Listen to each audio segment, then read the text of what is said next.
This is the RPG genre in 2024. There are thousands of new role-playing games being made and releasing, so where do you even begin?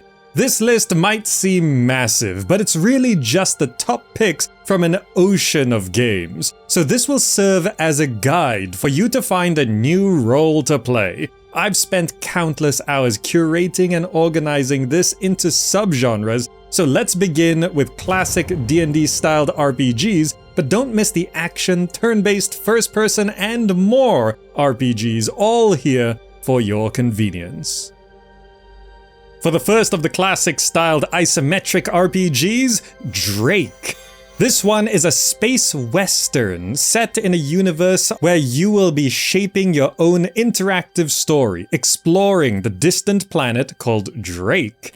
Engage in branch dialogue and intense combat to uncover the mystery behind an ancient artifact. This is a top-down, a bit more action-styled RPG, but it is still very classic-styled. And by classic, I want to clarify here, I mean it's somewhat slightly more D&D inspired, rather than The Witcher. This is more top-down, sort of tabletop-esque. So the list of features here are, it's a CRPG, and again I have to clarify here, CRPG could stand for Classic RPG or Computer RPG. They basically mean the same thing at this point, because most RPGs are computer RPGs anyway. But I think the important point here is that it's isometric. It's meant to be a new story with engaging characters and multiple endings, and you are supposed to be able to go through the game organically, role-playing the way you want, making story choices that will change your character, as in the protagonist. Sci-fi RPGs are also a little less common compared to fantasy RPGs, so Drake might be something you want to have a look at.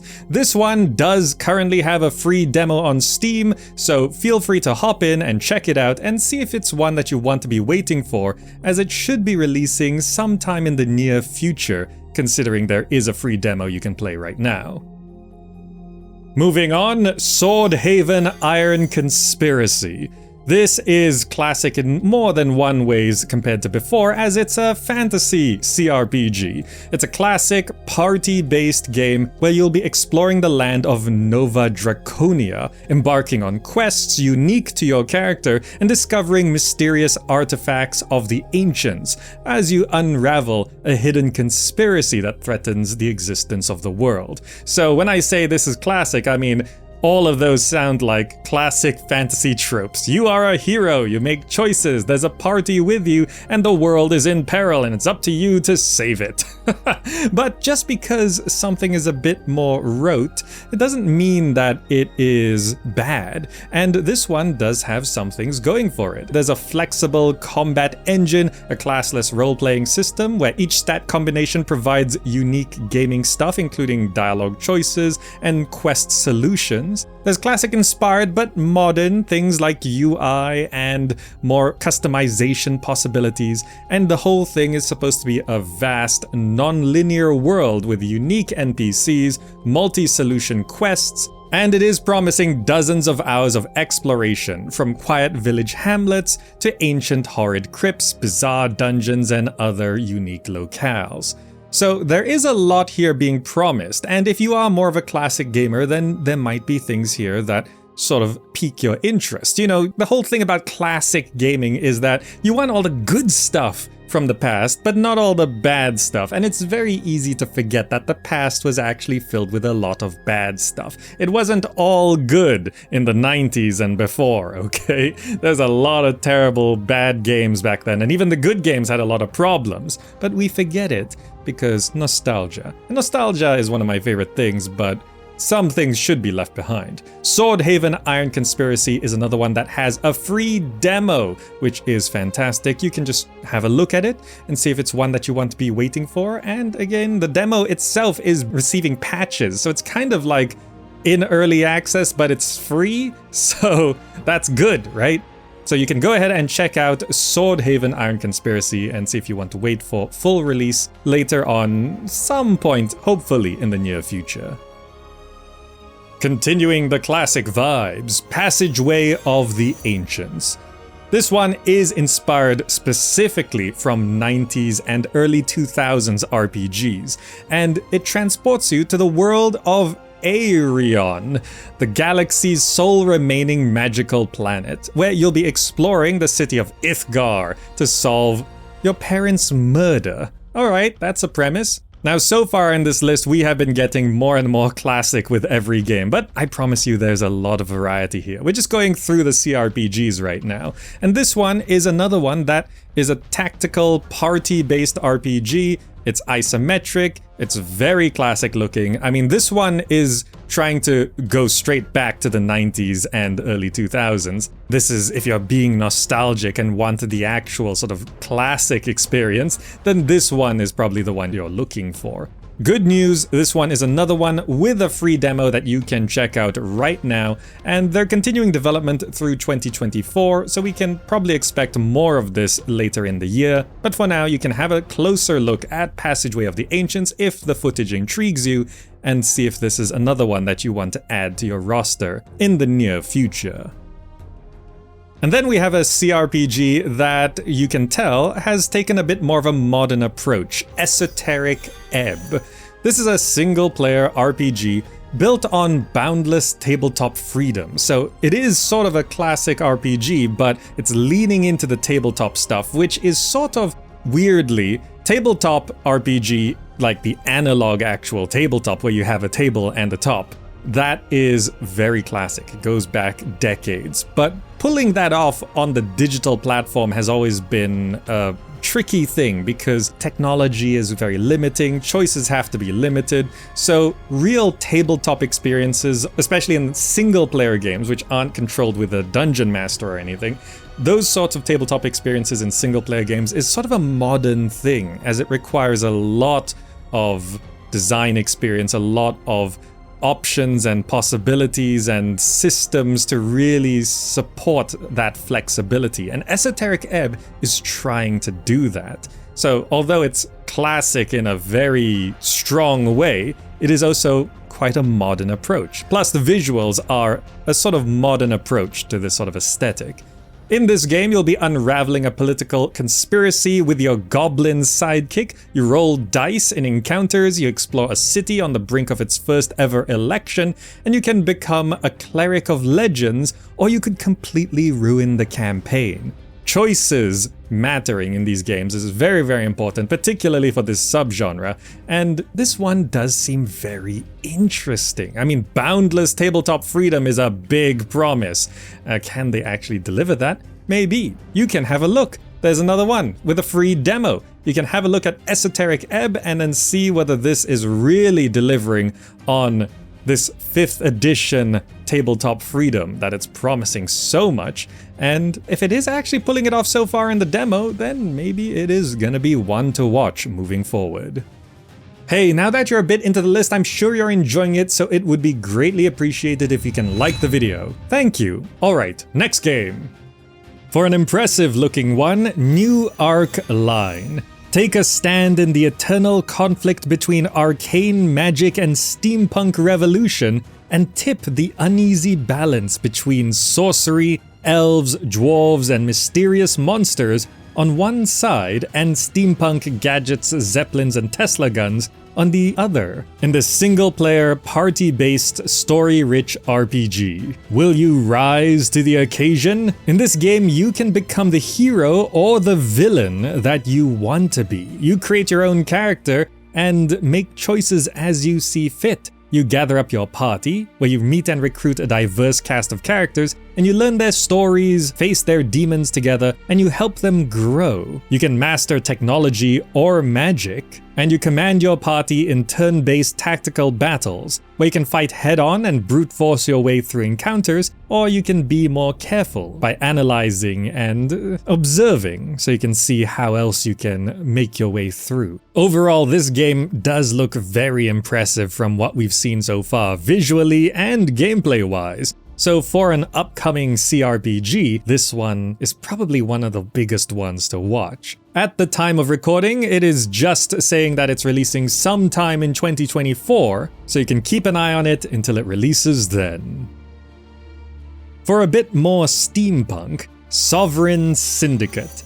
This is a Victorian steampunk RPG with tarot cards instead of dice. You investigate the disappearance of society's most vulnerable to uncover a mysterious cult. You play as 3 characters, each with their own skills and motivations. You get to customize them with narrative choices, and you unlock new tarot cards. So there's an open world to explore, and you can solve your problems with combat, persuasion, magic, or explosives. So there's a multitude of ways where you can make your way through obstacles. The unique thing really is the tarot card chance system. So instead of dice, you have the tarot cards, which does sort of make things kind of feel different, and that's kind of nice. Not everything is dice, and although there's the basis of RNG, it's nice to have some options and variety. There's a skill and etiquette system. It is the Victorian age after all, and the 3 characters you get to control do seem very different, so that's always nice. But the stories they live out are intertwined, so it all comes together. Now, this one also does seem very promising, but you can have a closer look yourself. It is releasing set for 15th of January 2024, but also at time of recording, there is a free demo you can just jump into and try. So there's no secrets or hiding for Sovereign Syndicate, just have a look yourself. And if you're into it, then you can get it. Okay, for a retro approach, which is retro in almost every sense of the word, SKALD Against the Black Priory. This is an RPG that I've been watching for a while, and it goes full on into the 80s aesthetic, with the pixel art and the kind of retro classic gameplay, though it does have its modernizations in terms of gameplay and UI design and stuff like that. This is a party-based RPG set in a grim, dark fantasy world of tragic heroes, violent deaths, and Lovecraftian horror. Choices matter as you explore an engaging, branching story mixed with crunchy, tactical, turn-based combat and character customization. I've played some of this in terms of the earlier demos, and the choices you can make and the story that unfolds is already very interesting. And at the time of recording, there is still a free demo that you can just go and try yourself. Overall, for an RPG in terms of old school role-playing, this is definitely one of the best I've experienced in recent years. Though I do get if you're not all that into the 80s aesthetic and it might be a bit too old school for you. So if you like the 80s and 80s gaming and old school proper classic role-playing games, then go ahead and try SKALD Against the Black Priory. Then, for an RPG that we've been watching for years, Alaloth Champions of the Four Kingdoms. This is an RPG that I listed years ago, and it went into early access in 2022 after many years development, and it's been playable since, and it's still in early access. This game is supposed to be like if Baldur's Gate and Dark Souls had a baby. An RPG game that blends real-time action with an isometric view set in a world of magic and monsters. You navigate through dangerous dungeons, battle fierce bosses, and uncover ancient secrets to save Plamen from an impending doom. So this has been a long time in the making, and the original release window was supposed to be about a year in early access, so we're well past that at this point, but does seem to be developing well. The footage they're showing off and the game itself has been coming along, the environments are very detailed, the art looks great, and for the many hundreds of user reviews on Steam at this point, it's 75% positive, which is overall kinda good, but also it's been in development for years, so there's no real clear release window. The real-time combat, making it a bit more like a Souls-like, but still holding on to all the RPG elements, I think is what many would be interested in. But also it sort of straddles between the two genres, which is probably why it's not universally liked either. Alaloth Champions of the Four Kingdoms seems to be trying to tap into a particular underserved niche, and it seems to be hitting it so far, but when it will fully release and be completed is unclear.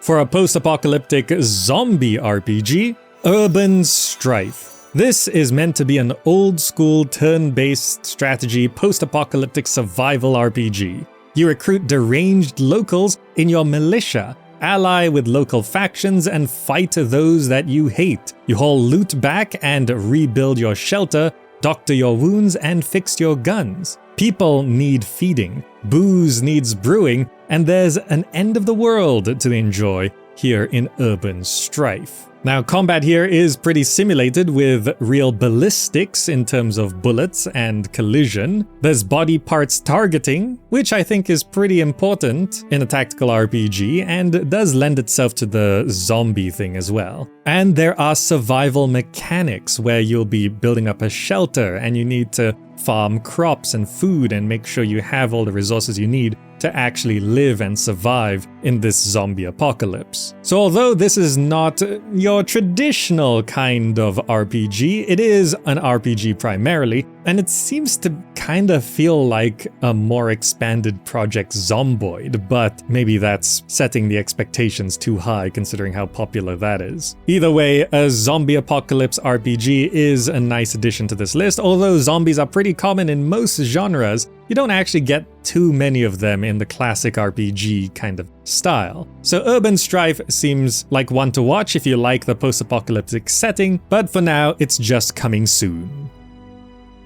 And we've got Zoria Age of Shattering. This is a squad-based tactical RPG with fluid turn-based combat, outposts and follower management, and it's set in an expansive fantasy world of Zoria. You lead a team of 4 heroes with their unique skills and perks, and every team member contributes to the battles. You are the commander leading your team through this world, and you explore the world of Zoria, which has fallen prey to the sheer brutality of the Hell spawn that roams its lands. Combat is dynamic and turn-based, which is expected of RPGs at this point, but there's also crafting, resting, and survival mechanics, which you'll have to manage to stay alive. An important note is that there is also base management here. You do build up your outpost. It's not just a party-based RPG, but there's a little bit of base management and development as well, which, you know, I think a bit of base development is always kinda nice to have. And then we have the Thaumaturge. This is a story-driven RPG with morally ambiguous choices, one of my favorite things in gaming, and it takes place in the culturally diverse world of early 20th century Warsaw. In this world, salutors exist. Those are esoteric beings that only thaumaturges can truly perceive and use for their needs. So this is an isometric, story-rich RPG with turn-based combat, so it's perfect for this list, plus it looks really good so far. It's got an interesting setting, it's 1905, you get to shape your story in a fully fledged RPG, develop your character, there's influence and manipulation mechanics, and you can tame the power of those salutors in a world that's supposed to be very historically accurate to Warsaw at the time. Alright, we're now moving away from classic CRPGs into more of the action RPGs, and this is sort of like the third-person, big open world kind of stuff. Think The Witcher and the like. Visions of Mana. This one is from Square Enix, so it's a Square Enix RPG, you know, the kind, and you'll be exploring a world of elemental spirits and adventuring in the latest Mana action RPG. Now, this one, there's not a lot of actual full-on details, and you can check the Steam page. It's like, yeah, there's a little bit of a synopsis of the story, and that's about it. But we have seen a good amount of the footage, so I think we know what to expect with this kind of game. It's gonna be a sort of action JRPG kind of approach. It's what Square Enix tends to do best, and this one is supposed to be releasing in 2024, so it looks cool, it looks interesting. If you're into this kind of action JRPGs, then this is definitely going to be one that you want to keep an eye on. And it is part of the Mana series, as in Secret of Mana, Trials of Mana, that stuff. So if you're an existing fan of the Mana series, then this is going to be the next one you'll want to jump into. And it is supposed to be out supposedly summer 2024, which means over the next few months, because it's summer Northern Hemisphere, for Visions of Mana. Next up, we've got Earthlock 2. Explore and transform the sands into an oasis full of life as you turn your trusty desert ship into your mobile base of operations and you instill fear into your enemies, rising to become the most formidable explorer of Umbra. So this is an action RPG which has a lot of focus on this desert exploration and vehicles, and it's looking very interesting and cool from the initial trailer, but we don't have a huge amount of information so far. They sort of have a what to expect from Earthlock 2 based on the trailer and stuff, but it's kind of a cinematic trailer at this point. It's not really gameplay, so it seems to be coming along, but the exact release window is a little unclear. However, because they are promoting it quite a bit, so we could probably expect a later 2024 release if it's not pushed further into 2025, but this is definitely one to watch going through 2024. And of course it is Earthlock 2, it is a sequel. The first game had a smaller audience, but with mostly positive reviews on Steam, so it was generally liked. So the goal of Earthlock 2, I would say, is to just be like the first game, but be slightly better in every way. That's what you really want to do with a sequel like this, and if it does that, then Earthlock 2 could blow up a lot bigger than the first game, but we'll have to see if they can pull that off. Alright, next I want to mention a game that's actually been in early access for a couple years, Raubritter Become a Feudal Lord. Now, this one has been coming along through early access, and it is meant to fully release by December 2024. However, having said that, this is a feudal medieval RPG builder action kind of game, which you can play alone or in co-op mode with your friends, but through early access it's received a couple 100 user reviews, and if you check the Steam page, it does have that ominous orange mixed review written right there. However, to be fair, I always have to clarify this, that I hate the orange mixed reviews display on Steam, because it's at 68% positive. It becomes blue, mostly positive, at 70%. So it's just 2% under the positive rating. So it's mixed, but it's a high mixed. So going through early access, this one has had an okay start, I would say, but it's been a couple years in early access and they're looking at a release later this year. And considering it is still just teetering just below a positive rating, there is always a chance that this one gets delayed into 2025 or further. That is very common. Right now, as it stands, this is looking to be a 2024 game, and with almost 7 out of 10 people recommending it, Raubritter Become a Feudal Lord might be a medieval approach to the RPG genre that you will be interested in. For another Asian-inspired action RPG, Metaphor Refantazio. This one is, as you can see, a high-octane, action-packed JRPG kind of style type of game with crazy everything, because that's how this game is rolling. It looks really cool, and if you're into these sorts of games, then this is another one that just looks really nice. It's coming from Sega, which tends to have high production values in these kind of games, and in this one, there is a throne that sits empty because the king was assassinated and there were no heirs. So that's always a great setup for an RPG world, isn't it? With no heirs, the will of the late king decreed that the next monarch will be elected by the people, and thus begins your fight for the throne. Alright, so it is sort of a monarchy, but an elected monarchy, and you're up. It's your turn, maybe, if you could pull it off. But yeah, overall, I think we know what to expect when we see these kinds of trailers, and generally, if it can just be as exciting and fun and all the usual stuff that we would expect from a game like this, then it's gonna be great. People love this kind of stuff. This one particularly has a set release date of the 11th of October 2024, so we'll see this later on in the year, and then we can see if Metaphor Refantazio can deliver on all their promises of questing, dungeon diving, treasure hunting, their unique battle system which mixes turn-based and real-time action, and of course the unfolding of the mysterious story as you try to become the new monarch. Entering the massive open world, Towers of Aghasba.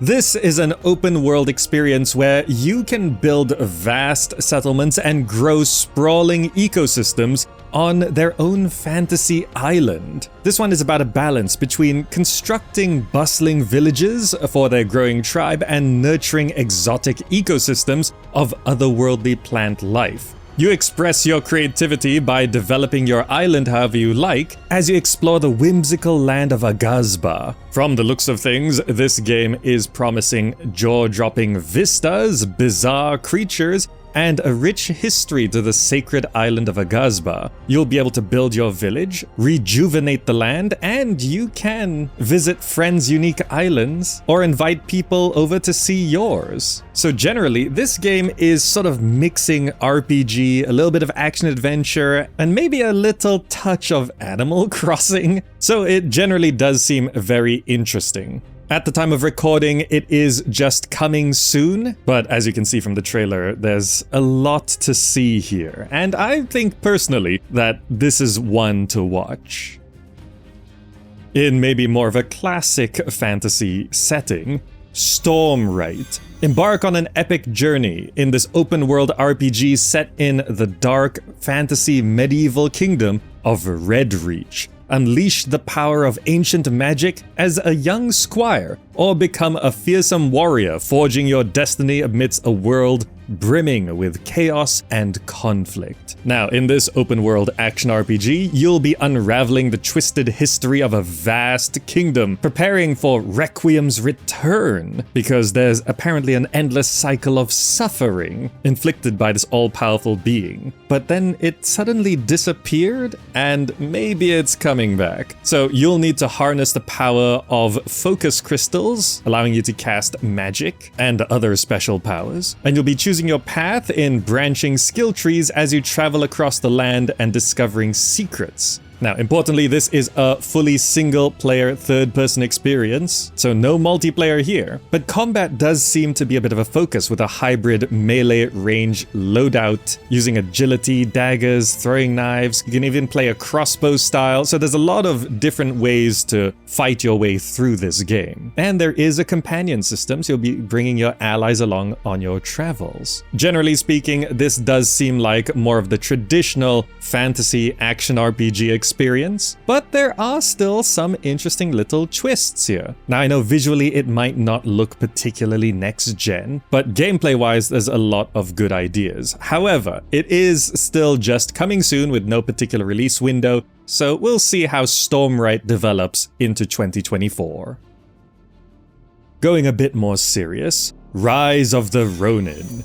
Embark on an epic journey across a war-torn 19th century Japan in this combat-focused open-world action RPG from the creators of Nioh and Ninja Gaiden. You find yourself in Japan, 1863, after 3 centuries of the Tokugawa shogunate's oppressive rule, and the country descends into turmoil and war. Amidst the chaos, disease, and political unrest, a nameless warrior forges their own path. That would be you. The story you can shape? Dynamic. The world you can explore? Supposedly authentic. The combat you'll be engaging in is supposed to be deep but accessible. I think the main point here is this is a samurai game. It's a samurai open world action RPG, and if that is the theme you're into, then you're probably gonna like this one. But yeah, I think the main point is, you like samurais, keep an eye on Rise of the Ronin.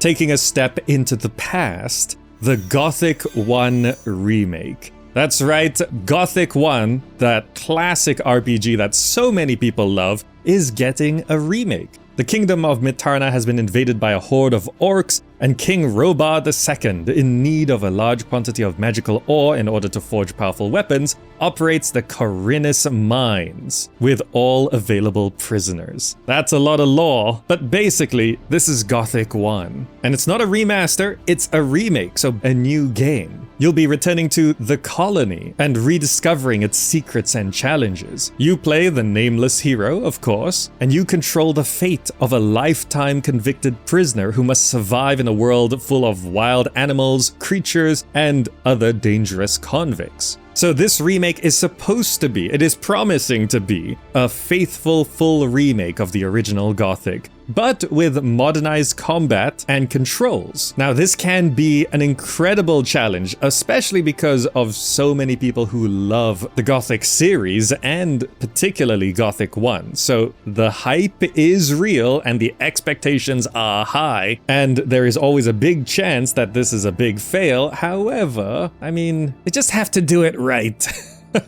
And maybe we can get a revival of a series that, although is very popular, maybe is still underrated in the whole scheme of things. There's no particular release window for the Gothic 1 remake, but if you're an open world action RPG fan, then definitely keep an eye on this one.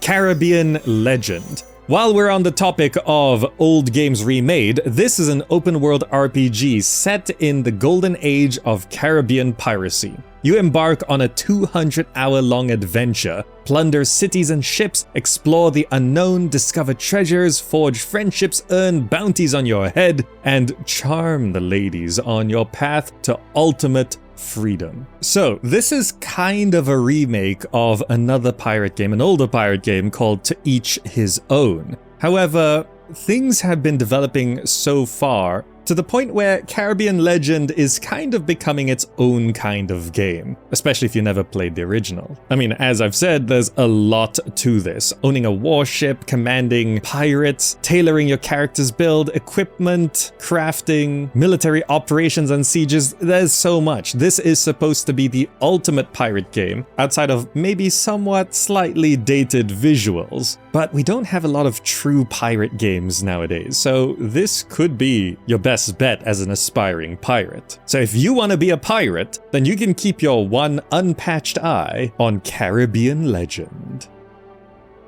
And then for one we really don't know all that much about, Phantom Blade Zero. Here we have an action RPG which is supposed to feature a deep and dark art style, fast-paced combat, and a fictitious world blending Chinese martial arts and steampunk. You be the Dark Raider exiled by the Order, embarking on a path of vengeance as you uncover the darkest secrets of Wulin. We have a very impressive trailer which shows off a lot of fast-paced, high-octane combat, which seems very impressive. However, this is a very curated view of the game, and it's unclear how much of this will be actual gameplay. Honestly, there isn't too much to say. You can see the trailer, you can see if it's a game that you want to keep in your wish list, but until they reveal more, then Phantom Blade Zero is just going to be one of those games on the horizon. It does seem promising, so maybe we'll get something very interesting at some point. Next we've got AIKODE, might be pronounced AIKODE. In Somnium, a world doomed to an endless cycle of death, Aiko, a Kiao created by The Order, another The Order. Okay, just as a side note here, games need to stop calling factions The Order. There's too many orders. Anyway, this character comes across as a puppet that will lead her to the worst of futures, her own past. Okay. This is a JRPG plot if I have ever heard one. This character, created by a mysterious organization, faces the future which is her past? Alright. Anyway, this game has colossal bosses, intricate combat mechanics, a vast and immersive world, multiple methods of exploration, a bunch of customization, but also a lot of side quests and activities where you can go fishing, visit arcades and karaoke bars. You know, you can spend your free time just having fun in this world. So I mean, there's a lot of interesting things here, and it's kind of hard to know what to expect in this game. I mean, the trailer shows off some gameplay, the screenshots look lovely, and the description is as insane as a JRPG should sound, so just could be an interesting one. At the time of recording, the release is just coming soon, so no particular release window, and at this point I'm sure you know whether you're interested in this one or not. Alright, we can't have a list like this without having a game about dragons, Dragonhold particularly. Embark on an adrenaline-fueled quest for dominance in the skies. Here is a multiplayer dragon and melee fighting game, so this is promising the thrill of a lifetime, because you'll be able to soar through the skies, challenging other dragon riders from all corners of the globe. I mean, this is a dragon game, so you'll be unleashing the power of dragons as a dragon rider, living in an immersive world where you're caught in the midst of a holy war. You get to forge alliances and unleash chaos in PvP and co-op missions, along with, of course, collecting loot and upgrading your gear and enhancing your dragons as you explore, conquer, and prosper in the world of Dragonhold. So this is part action RPG, part open world exploration, but also competitive multiplayer. But if you're not into the competitive multiplayer, there does seem to be a lot of solo and cooperative content as well. But like the samurai games, I think in this particular case, you just gotta be really into dragons, because that's kind of the whole point of the game. Dragons and being a dragon rider. So if you're into dragons and you want to be a dragon rider, then have a look at Dragonhold, where you can hold on to your dragons. And then for another action RPG that we really don't know much about, it's called Daba, Land of Waterscar, which is a strange enough title. Now, this game, as far as I can tell, doesn't even have a website as of recording this video, so all we've got is this phenomenal looking trailer, which is unclear, probably isn't actual gameplay, because I don't see any user interface on this thing, I don't see any particular controls. It's just a very flashy, fancy, exciting trailer, which could be gameplay, could be actually what will be delivered, but it is unclear, and I'm not going to just accept this trailer as real gameplay. It's probably cinematic. If it's not, it's at least very heavily curated. It's supposed to be kind of like Nioh, kind of like Dark Souls, set in a world teetering on the brink of collapse, as many of these worlds are, and overall could be cool if they just deliver what is being promised and shown off in the trailer. Anyway, that's Daba, Land of Waterscar. In a similar vein, Lost Soul Aside. This is another game coming to PlayStation, which is an action RPG in a fantastical world with massive giant bosses and fast-paced, exciting, flashy combat. I know a lot of people are excited about this one, but we really don't know all too much. It's another trailer with no particular UI or anything like that. So again, just deliver what's being shown off and promised, and we're all gonna be fine. Otherwise, honestly, we don't really know what we're gonna get when Lost Soul Aside launches. Could be good, could be not. Let's move on.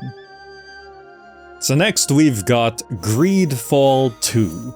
The sequel to GreedFall. Dive back into the unique world of GreedFall again, in what's promising to be an even deeper RPG experience. Uprooted from the island of your birth, find your freedom, explore the old continent, and forge your destiny through alliances, scheming, and battles. Now, the original game was pretty well received. I mean, most people kind of liked it, but some people felt it was kind of just fine, you know? But apparently, it was liked enough to warrant a sequel, and it is now promising to be more RPG than before, which I think for this list, you'd be happy about. We do have a lovely cinematic trailer and very glowy screenshots, and this game is supposed to be set a few years before the events of the first game, so it's actually a prequel. You'll be able to create your own character, find allies to join your team, help them with quests and uncover secrets, and you can equip yourself and your allies however you like. The touches of diplomacy, manipulation, and infiltration, I think, are nice additions to the overall combat, and allows you to achieve your goals in more of your style. Generally looks good, it's just coming soon right now, and if it's just better than the first game, then I think GreedFall 2 will be a success, because the first game was already relatively successful, so just be a step up.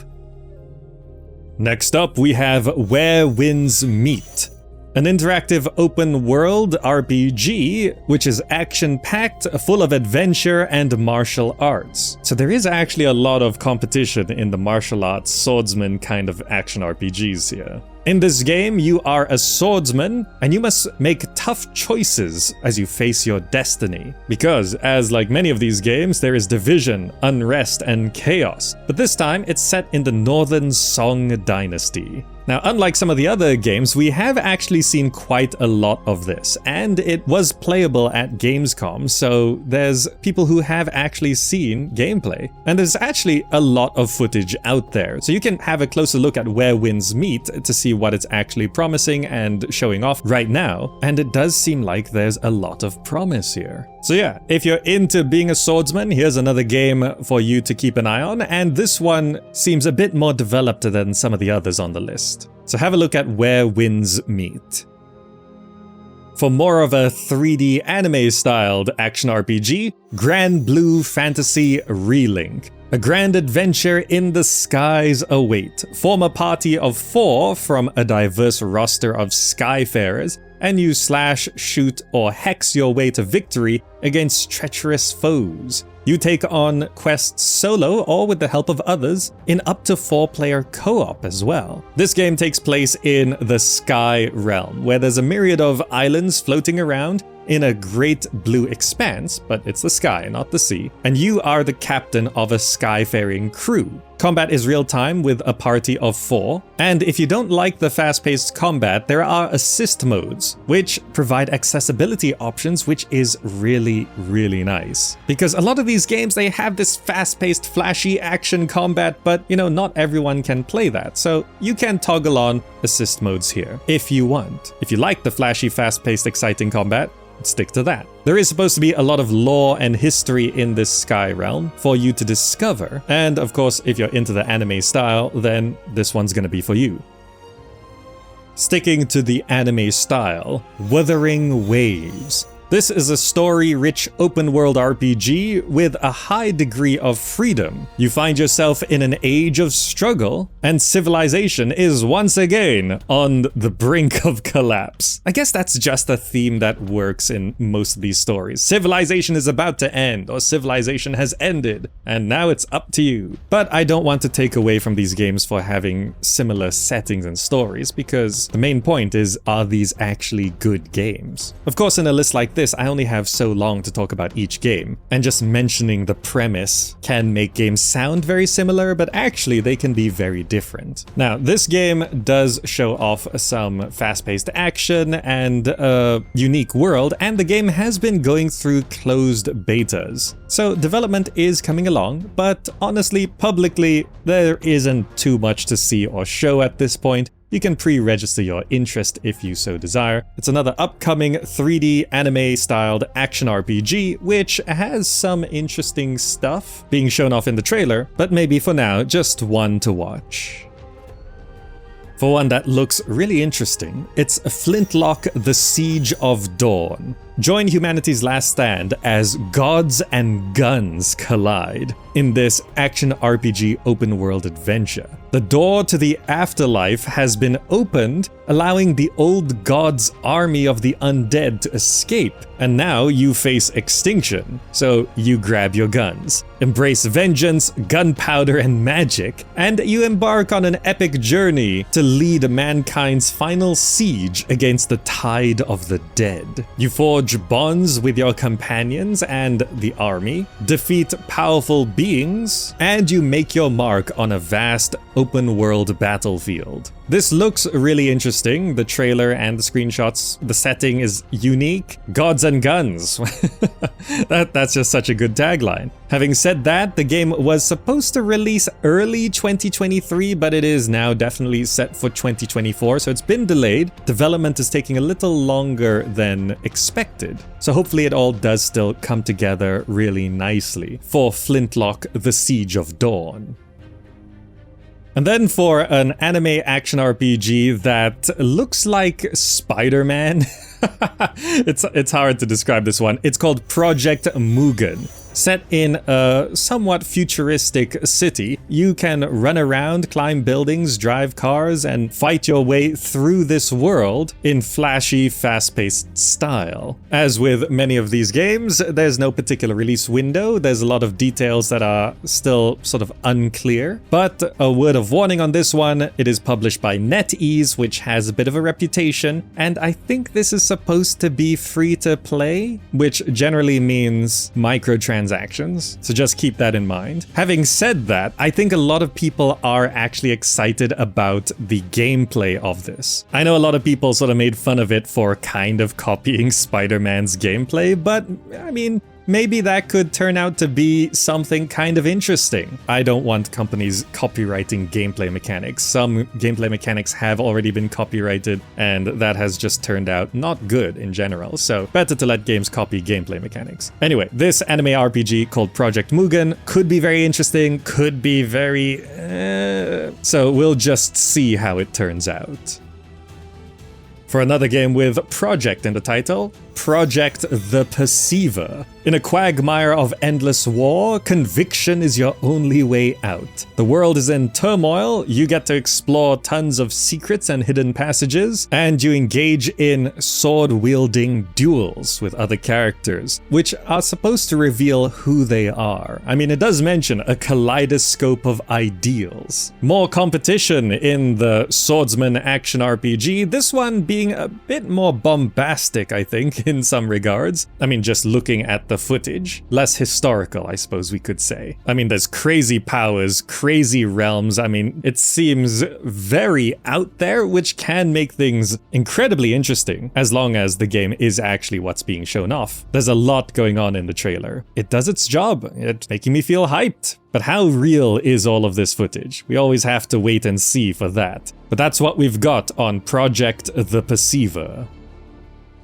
For a sequel that people have been waiting for a long time for, Dragon's Dogma 2. This is a single-player, narrative-driven action RPG that challenges the players to choose their own experience, from the appearance of the Arisen, their vocation, their party, and how to approach different situations and more, in a truly immersive fantasy world. You set forth on your grand adventure, and as you journey, you'll be joined by pawns, mysterious otherworldly beings, and the game is saying that it's supposed to make you feel as if you are accompanied by other players while you go on your adventure. Now, an important note here, it says all of these elements are elevated through physics simulations and artificial intelligence. So I know the topic of AI is a contentious one in games. Some people like it, some people don't like it. If it works out in Dragon's Dogma 2, then we could see more of that in other games. But if it doesn't work out, maybe developers will hold back on that for a little while. But we'll see.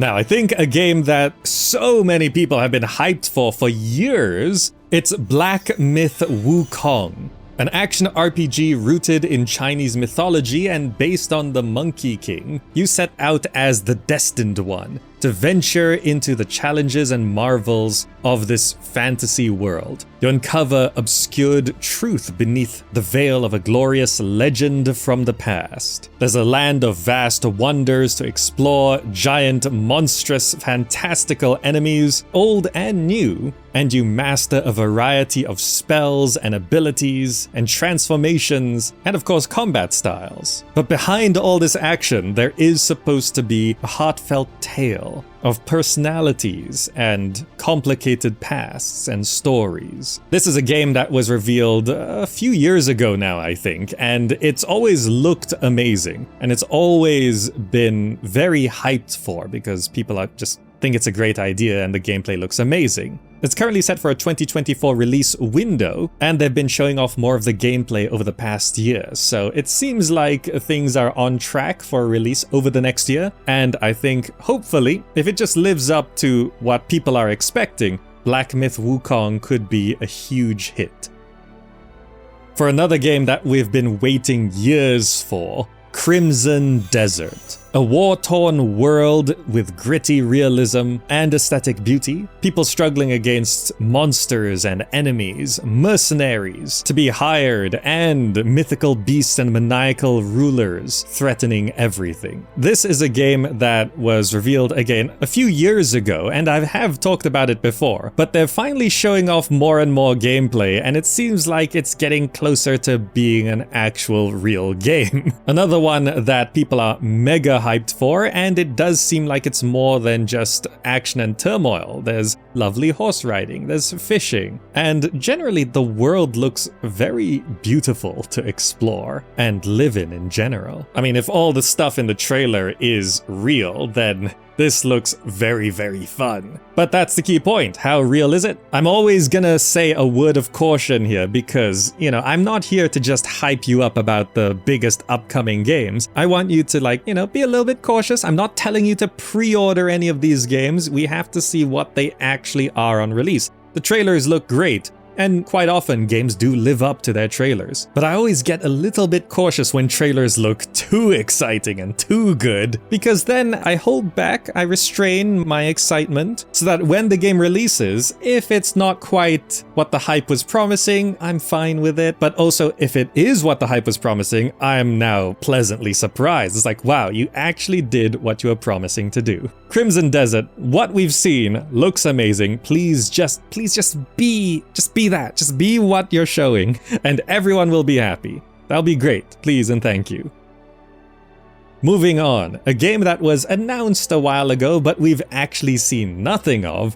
It's called Dragon Age Dreadwolf. It is the next Dragon Age game and supposed to be a new milestone. And for a long time, it was just called the next Dragon Age. We knew they were working on it, but they didn't reveal anything. And actually, they still haven't really revealed anything. There's some lovely concept art, but not even screenshots of this game have been shown off. The cinematic trailer, well, it's not a trailer, it's a teaser, and it looks wonderful, sure. But, you know, I think if you're a fan of the Dragon Age series, you're gonna wanna get into this one because it's Dragon Age, and it's the next game from BioWare, so hopefully they can just keep improving on what they've been doing. They have had their ups and downs over the years, but a new Dragon Age game could be the next big thing. That's always a possibility. But right now when I'm saying this, we know pretty much nothing besides its name. Dragon Age Dreadwolf.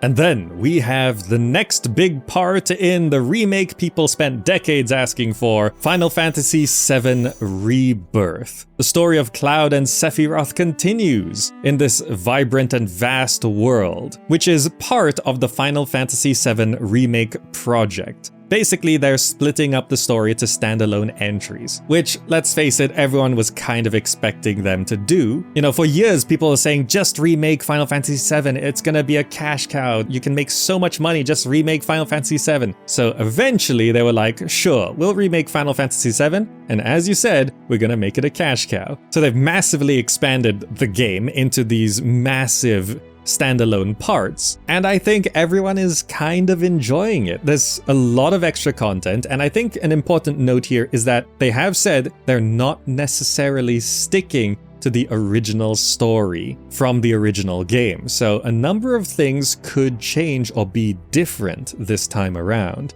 So, not to talk about that big spoiler, but we don't know if that big spoiler is going to happen here. Now, don't go spoiling it for anyone down in the comments, okay? There's a lot of people who didn't play the original. But if you did play the original, then this is going to be a different experience. So, if you like the first part, then you're gonna love this part, I assume. And although you could jump into this part first, it might be a bit weird. I guess you could play this as a standalone game, but let's face it, it's a continuation of the last part, which, by the way, the final version of the first part of the Final Fantasy VII Remake is called Intergrade, which is a visually enhanced version of the game. So, I mean, if you have a lot of time on your hands, I guess you can go back and play Final Fantasy VII Remake Intergrade before this. And yeah, it's Cloud, it's Sephiroth, there's Tifa, there's Aerith, Barret and Red 13, and of course the other characters you'll be meeting. So yeah, it's Final Fantasy VII. If you're into Final Fantasy VII, you'll be into this. Okay, we're now moving away from action RPGs and slowing things down a little bit into turn-based RPGs. These are slightly more tactical, these are more purposeful, and there's a lot of them, so let's begin with Guild Saga Vanished Worlds. On your maiden voyage with the Heroes Guild, your ship was capsized by an enigmatic maelstrom, stranding your party on Respite Island. Navigate your way through pirates, ferocious beasts, and shady alchemists as you unravel its mysteries. This one does have JRPG vibes with a little bit of CRPG, but generally this is a tactical strategy game at its heart. The visuals are very nice. Now, I'm personally a fan of pixel art, and I know not everyone likes pixel art. Don't worry, there's plenty of non-pixel art games on this list. But for pixel art, this does look very pleasant to look at. Going through the game, there's gonna be plenty of classic turn-based combat in these varied environments. There's plenty of customization you can do as well. Your player character and your companions you can optimize and tweak to make the perfect party. And there's over 100 skills spread across 10 different schools that your characters can learn. And of course, there's the usual mechanics like attributes and experience. And those attributes do unlock new dialogue options, or you could gain exploration boosts. There's also thousands of items throughout the game. And your companions have their own little backstories, side quests, and dialogue that you can engage in with all of these various characters. There's also little side activities like gathering resources with fishing, woodcutting, herbalism. I mean, pretty much every other game these days has fishing. You can craft and enchant items. The whole game revolves around a story campaign where your decisions are supposed to matter and there are branching paths. So things should split up and be a little bit different if you play it different.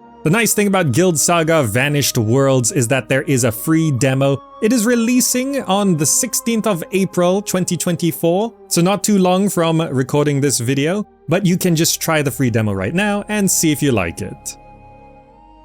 Beast False Prophet. This one is meant to be a brutal, gridless tactical RPG that sends you into the Dark Ages, rife with plague and raiders.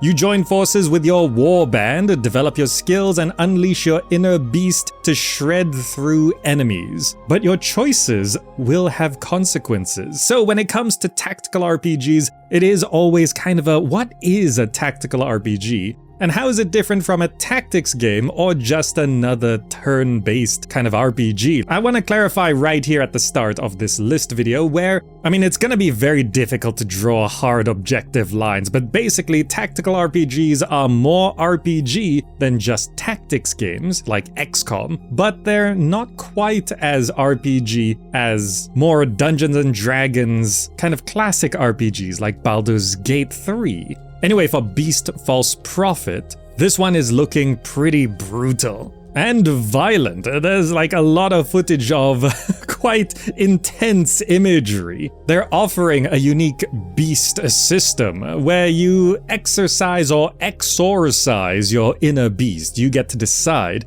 And there's this insanity system that pushes you to make difficult moral decisions during combat. And besides the insanity within you, there's the insanity without in the Dark Ages, which is, in this game, atmospheric, story-rich, grim, dark, and inspired by Carpathian legends, which basically means there's only evil. This is not a world of good and evil, there's only lesser evil and greater evil. And how you plan and get around the battlefield is gonna be key for your survival. Now, this game has released into early access towards the end of 2023, to few but very positive user reviews on Steam. So it hasn't gotten a lot of traction right at the start of early access, but it seems like it's going well, and they are committed to a full release in 2024. So it shouldn't be too long until we get a full version of Beast False Prophet, and I think it might be worth having a look at. And then for a turn-based JRPG, Eiyuden Chronicle 100 Heroes. Now I'm not sure if this counts as a tactical RPG, but it is a turn-based one, in a classic kind of JRPG fashion. This one is promising over 100+ playable characters through a war-torn world that you have to save. And it's supposed to be a modern take on the classic JRPG, so it's not like old school, but it's still a little bit old school. And I'm thinking if you're looking for turn-based RPGs or tactical RPGs, this would sort of fall into it, but you let me know what you think. Now, looking at the game, it does seem to have everything you would expect from a JRPG, exploring a fantastical world. There's plenty of crazy characters, big flashy abilities, there's battles and war, and conflict and drama. And also, just to note, this was a Kickstarter-funded game in 2020, so it's been a number of years now, and it is finally releasing, which is exciting for some. It's currently set for a 23rd of April 2024 release date, and it seems like it's good to go. So this one will be releasing relatively soon, if not already.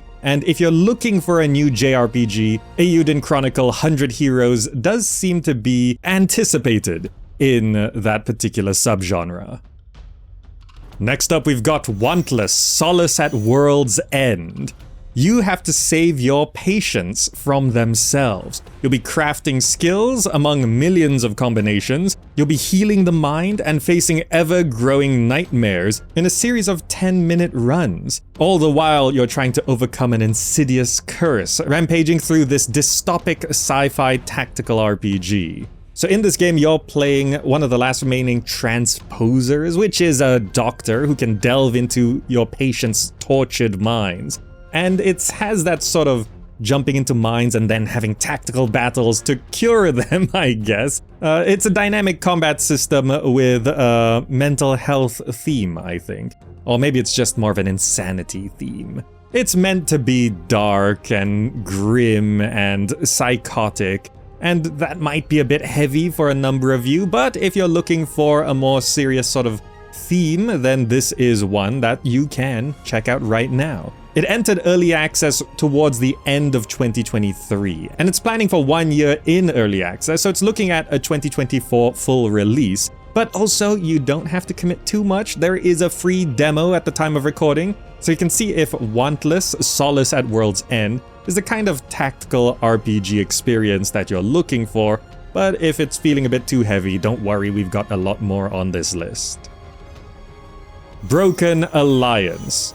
This is from the creators of Death and Taxes, and it's a turn-based adventure strategy RPG kind of game, where you play one of 4 distinct factions. You'll be harnessing the vast powers of magic to save your dying world, and the way you play determines the sacrifices and consequences you have to endure. In true RPG fashion, there are consequences to your choices. That's a very important point for RPGs. So you'll be making up your own story as you go through this game. Now, at first glance, this does look like Heroes of Might and Magic or Age of Wonders, that kind of game. Exploring through the world, encountering creatures, encountering characters, but there's also a card-based combat system that's unique to each faction. And you'll also be raiding or capturing locations, subduing and convincing other factions, solving ancient puzzles, collecting magical plants, unearthing mighty artifacts, earning the loyalty of your heroes, guiding them down personal quests, gathering resources,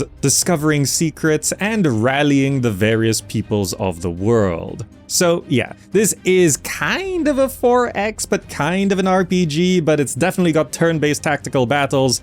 It's a hard one to place, but also we haven't seen all that much of Broken Alliance. It's got some nice, lovely pixel art screenshots, which is nice. I'm a personal fan of pixel art, and the pixel art here is nice looking, creative, a little bit cartoony, but it is very clear on the eyes for those who are okay with pixel art. I know some people just hate pixel art no matter what. It's an art style. It's like pointillism or micromosaics or crochet. It's sort of like that.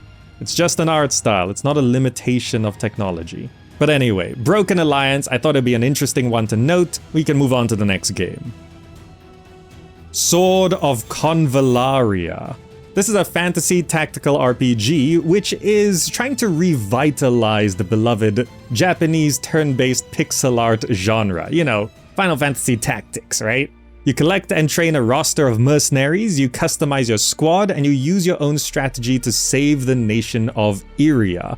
You journey through the world, filled with plot twists, they say, where every choice you make is supposed to reshape your destiny.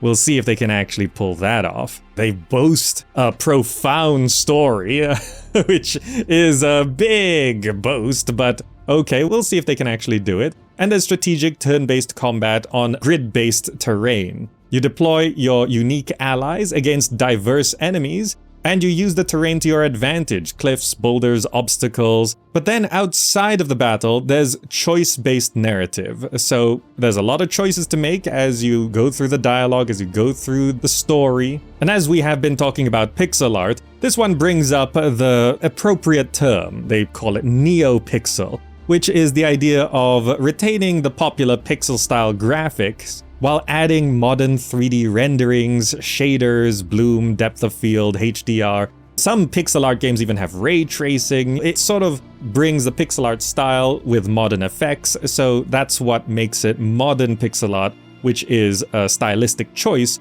rather than pixel art of the 8-bit era, which was a technological limitation which forced a stylistic choice. But anyway, for someone who likes pixel art, this game does look really nice actually. The color schemes, the art style, it's very pleasant and interesting to look at. So I like the way it looks. How it plays, you can judge it for yourself. Now it is labeled to be a free-to-play game and it's supposed to be releasing in 2024, but before that, you can just try the free demo, which is available right now while I'm making this video. So you can try Sword of Convallaria, the demo, and then you can see whether this is one that you want to be waiting for the full release later in the year. And then we have Those Who Rule. This is a turn-based tactical RPG, of course, where you command a group of new recruits in a low fantasy, morally grey world. One of my personal favorite things in RPGs is morally grey areas, because choices should be hard like that in an RPG. It adds a sense of realism.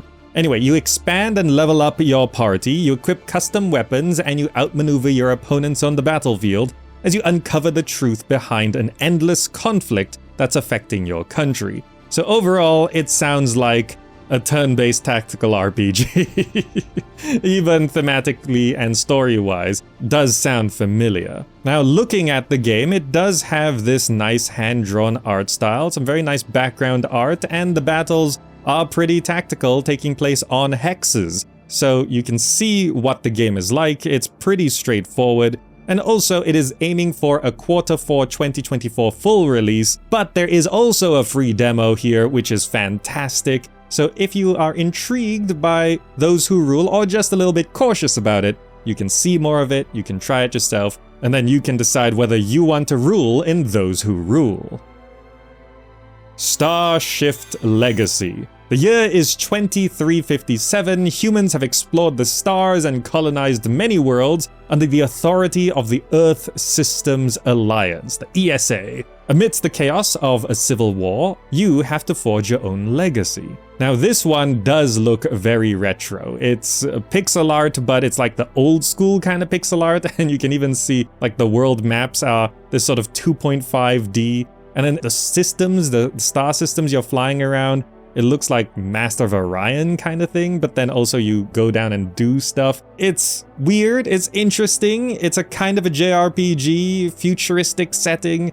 Hard to place, hard to explain. The footage kind of has to do most of the talking here. There's supposed to be over 100 playable characters and many hours of gameplay, branching story arcs, base and empire building. There's strategic turn-based combat, and there's a tactical battle system for your fleet and army. So you have this sort of big map, fleet and army, then there's strategic turn-based combat, which is like more zoomed in with your characters. And I do appreciate the addition of base and empire building in a lot of RPGs these days. It's sort of, I feel bases sort of anchor the RPG experience to sort of a home point.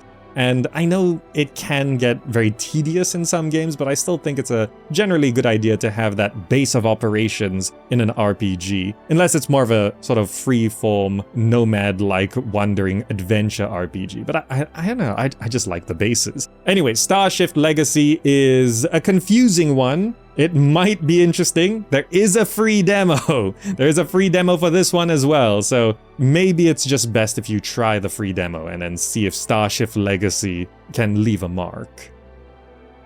Going the other way in time, Grand Arms March of the Red Dragon. Here we have a squad-based tactical RPG with auto turn-based combat with real-time with pause map movement.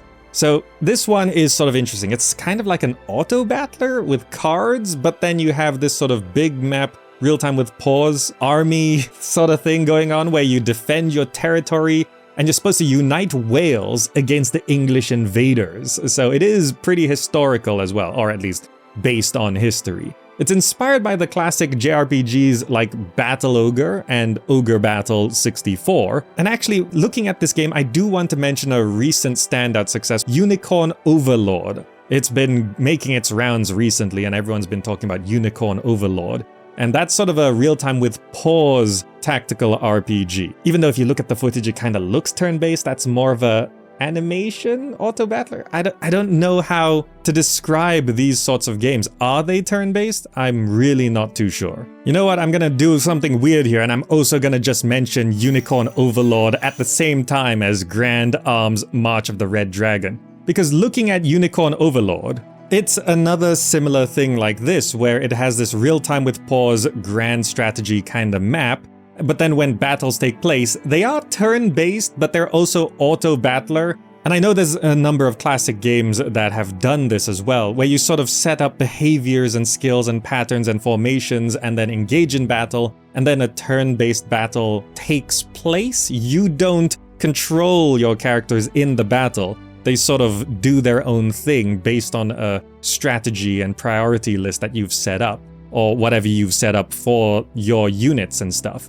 I don't know whether this counts as a turn-based game. You let me know. Should Grand Arms March of the Red Dragon and also Unicorn Overlord, both releasing or released in 2024, be turn-based tactical RPG? I guess kind of yes, but it's so hard. Are they technically real-time?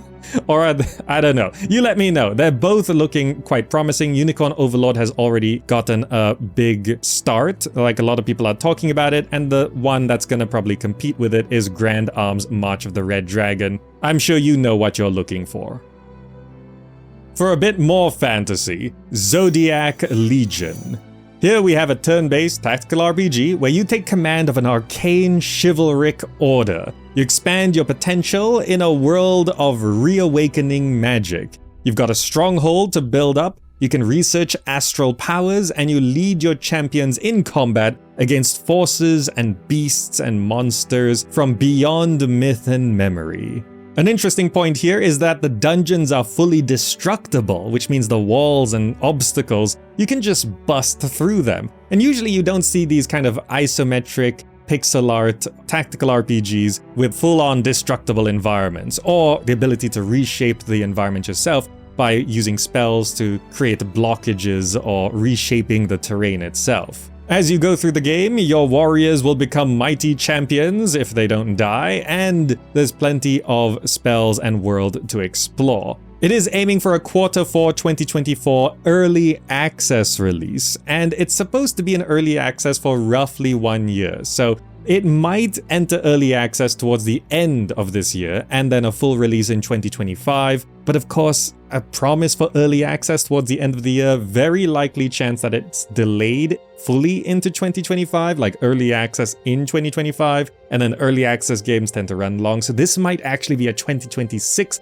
full release if they don't stick to their schedule. Having said that, there is a free demo right now, so you can give it a try. Zodiac Legion, it's got a free demo as well. Free demos are now the norm. Games that don't have free demos are kind of weird, actually. But free demo for Zodiac Legion, it looks like it's got a lot of potential, but it could have a long ways to go. Next up, we have a samurai kind of game, Shadow of the Road. Here you assemble a team of unlikely heroes in a turn-based RPG set in the blood-tinged dusk of feudal Japan.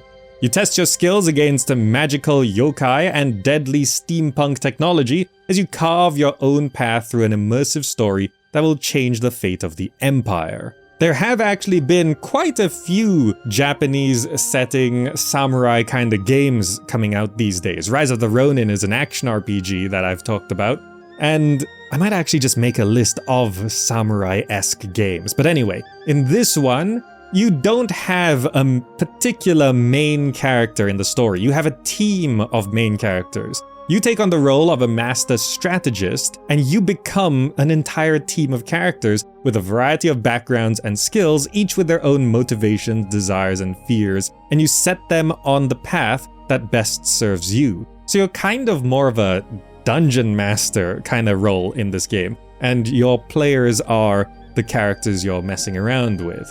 There are different roads, different outcomes, you make choices, there are consequences.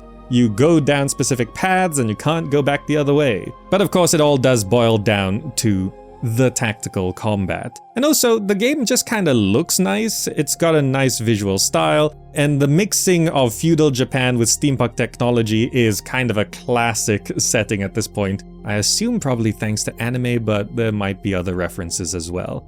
But steampunk feudal Japan is a popular setting, and it does just seem kind of to gel quite well, that adoption of new technology with a hint of fantasy and magic. Shadow of the Road, there's no specific release window right now, but they have been working hard at it. There's been a number of updates and relatively frequent news through devlogs, so I do expect we'll see a lot more of Shadow of the Road through 2024 and maybe a release. And I will make a note here because people tend to ask, how can you list this as a 2024 game when there's no specific release window yet? Well, based on my experience and based on the decade I've been making these lists, one thing I have learned is that many games only get a release date months before the release date. I had to list Dragon's Dogma 2 and Rise of the Ronin, as I mentioned, before they had release windows. And then like a couple months after I make that list for 2024, Dragon's Dogma 2 and Rise of the Ronin get early in the year release dates. Dragon's Dogma 2 got a 22nd of March release date, just like 2 or 3 months. Like they got their release date in December.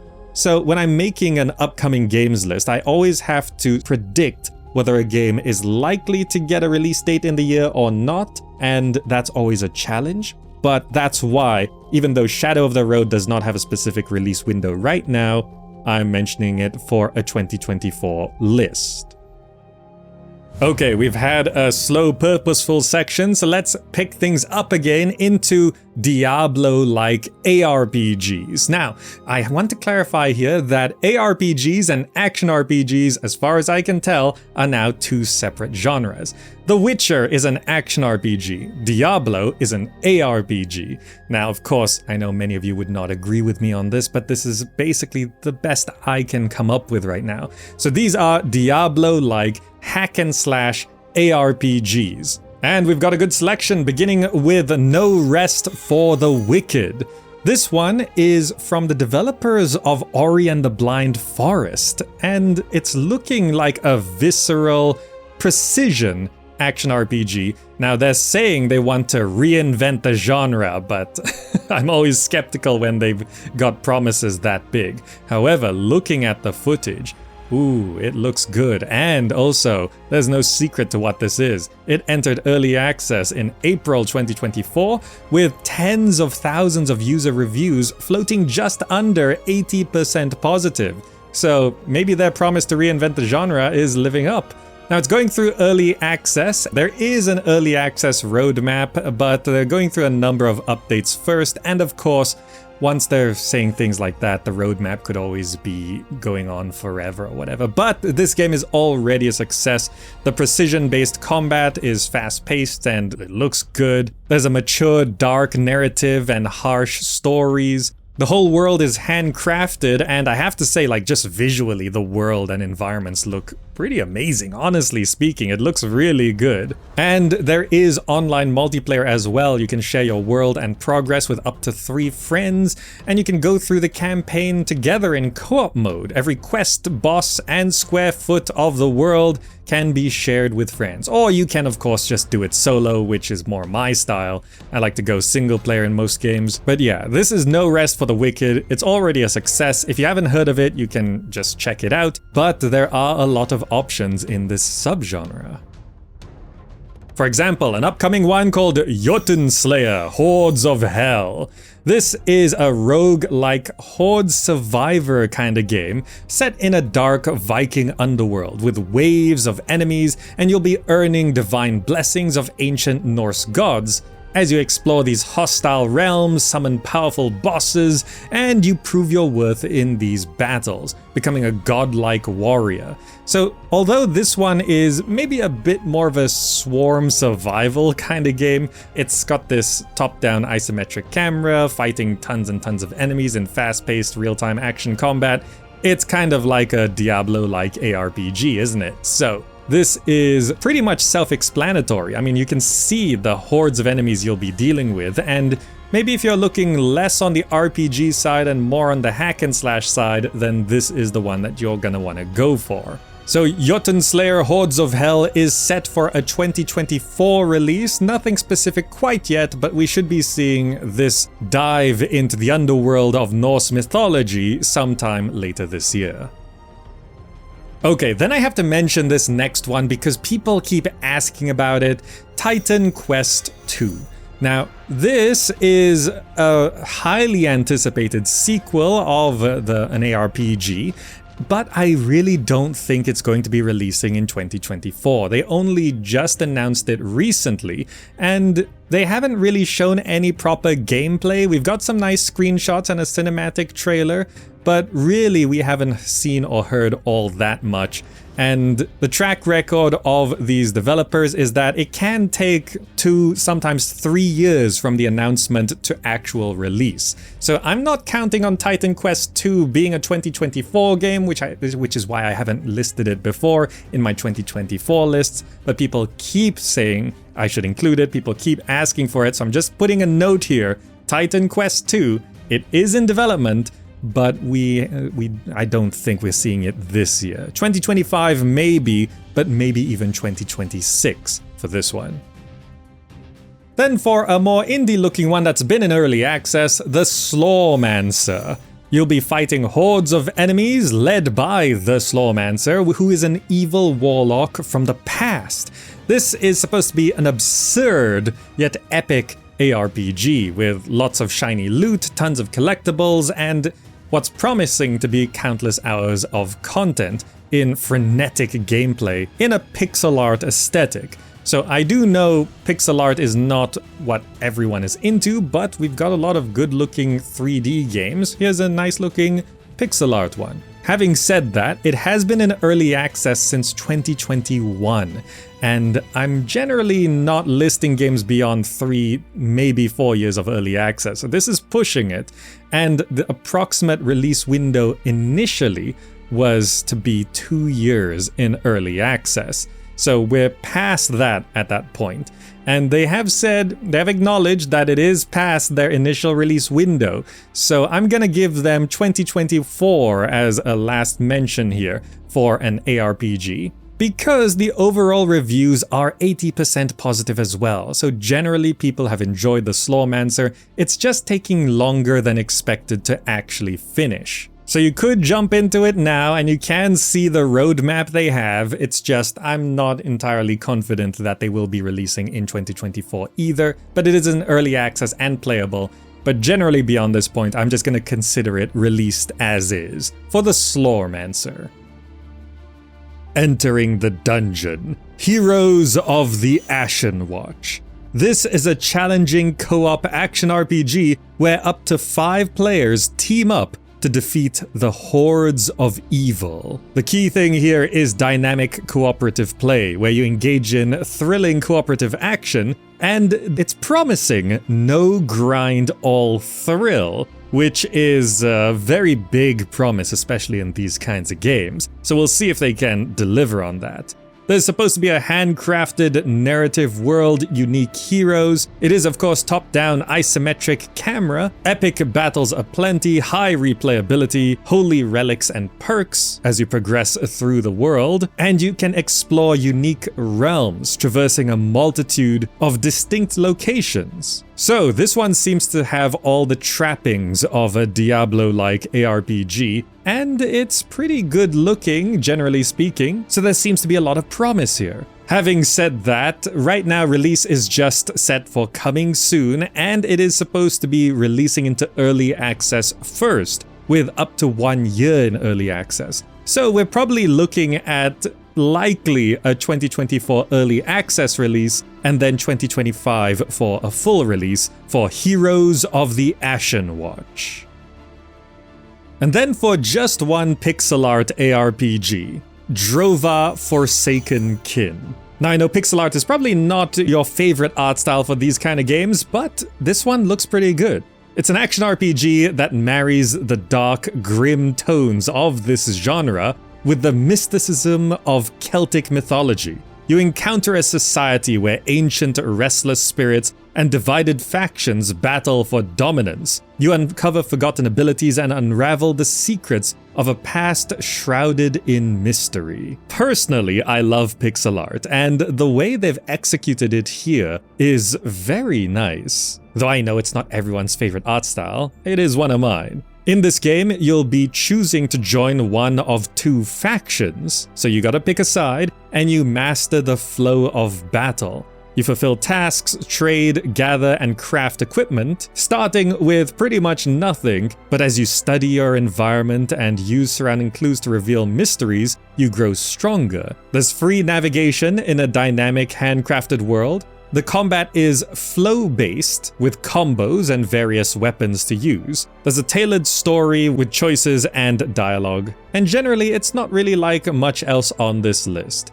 Release is supposed to be in 2024, but at the time of recording there is a free demo. So if you're not too sure about the game or the art style, then you can just go ahead and try the free demo for Drova Forsaken Kin and see if it's one that you want to be waiting for in the new year.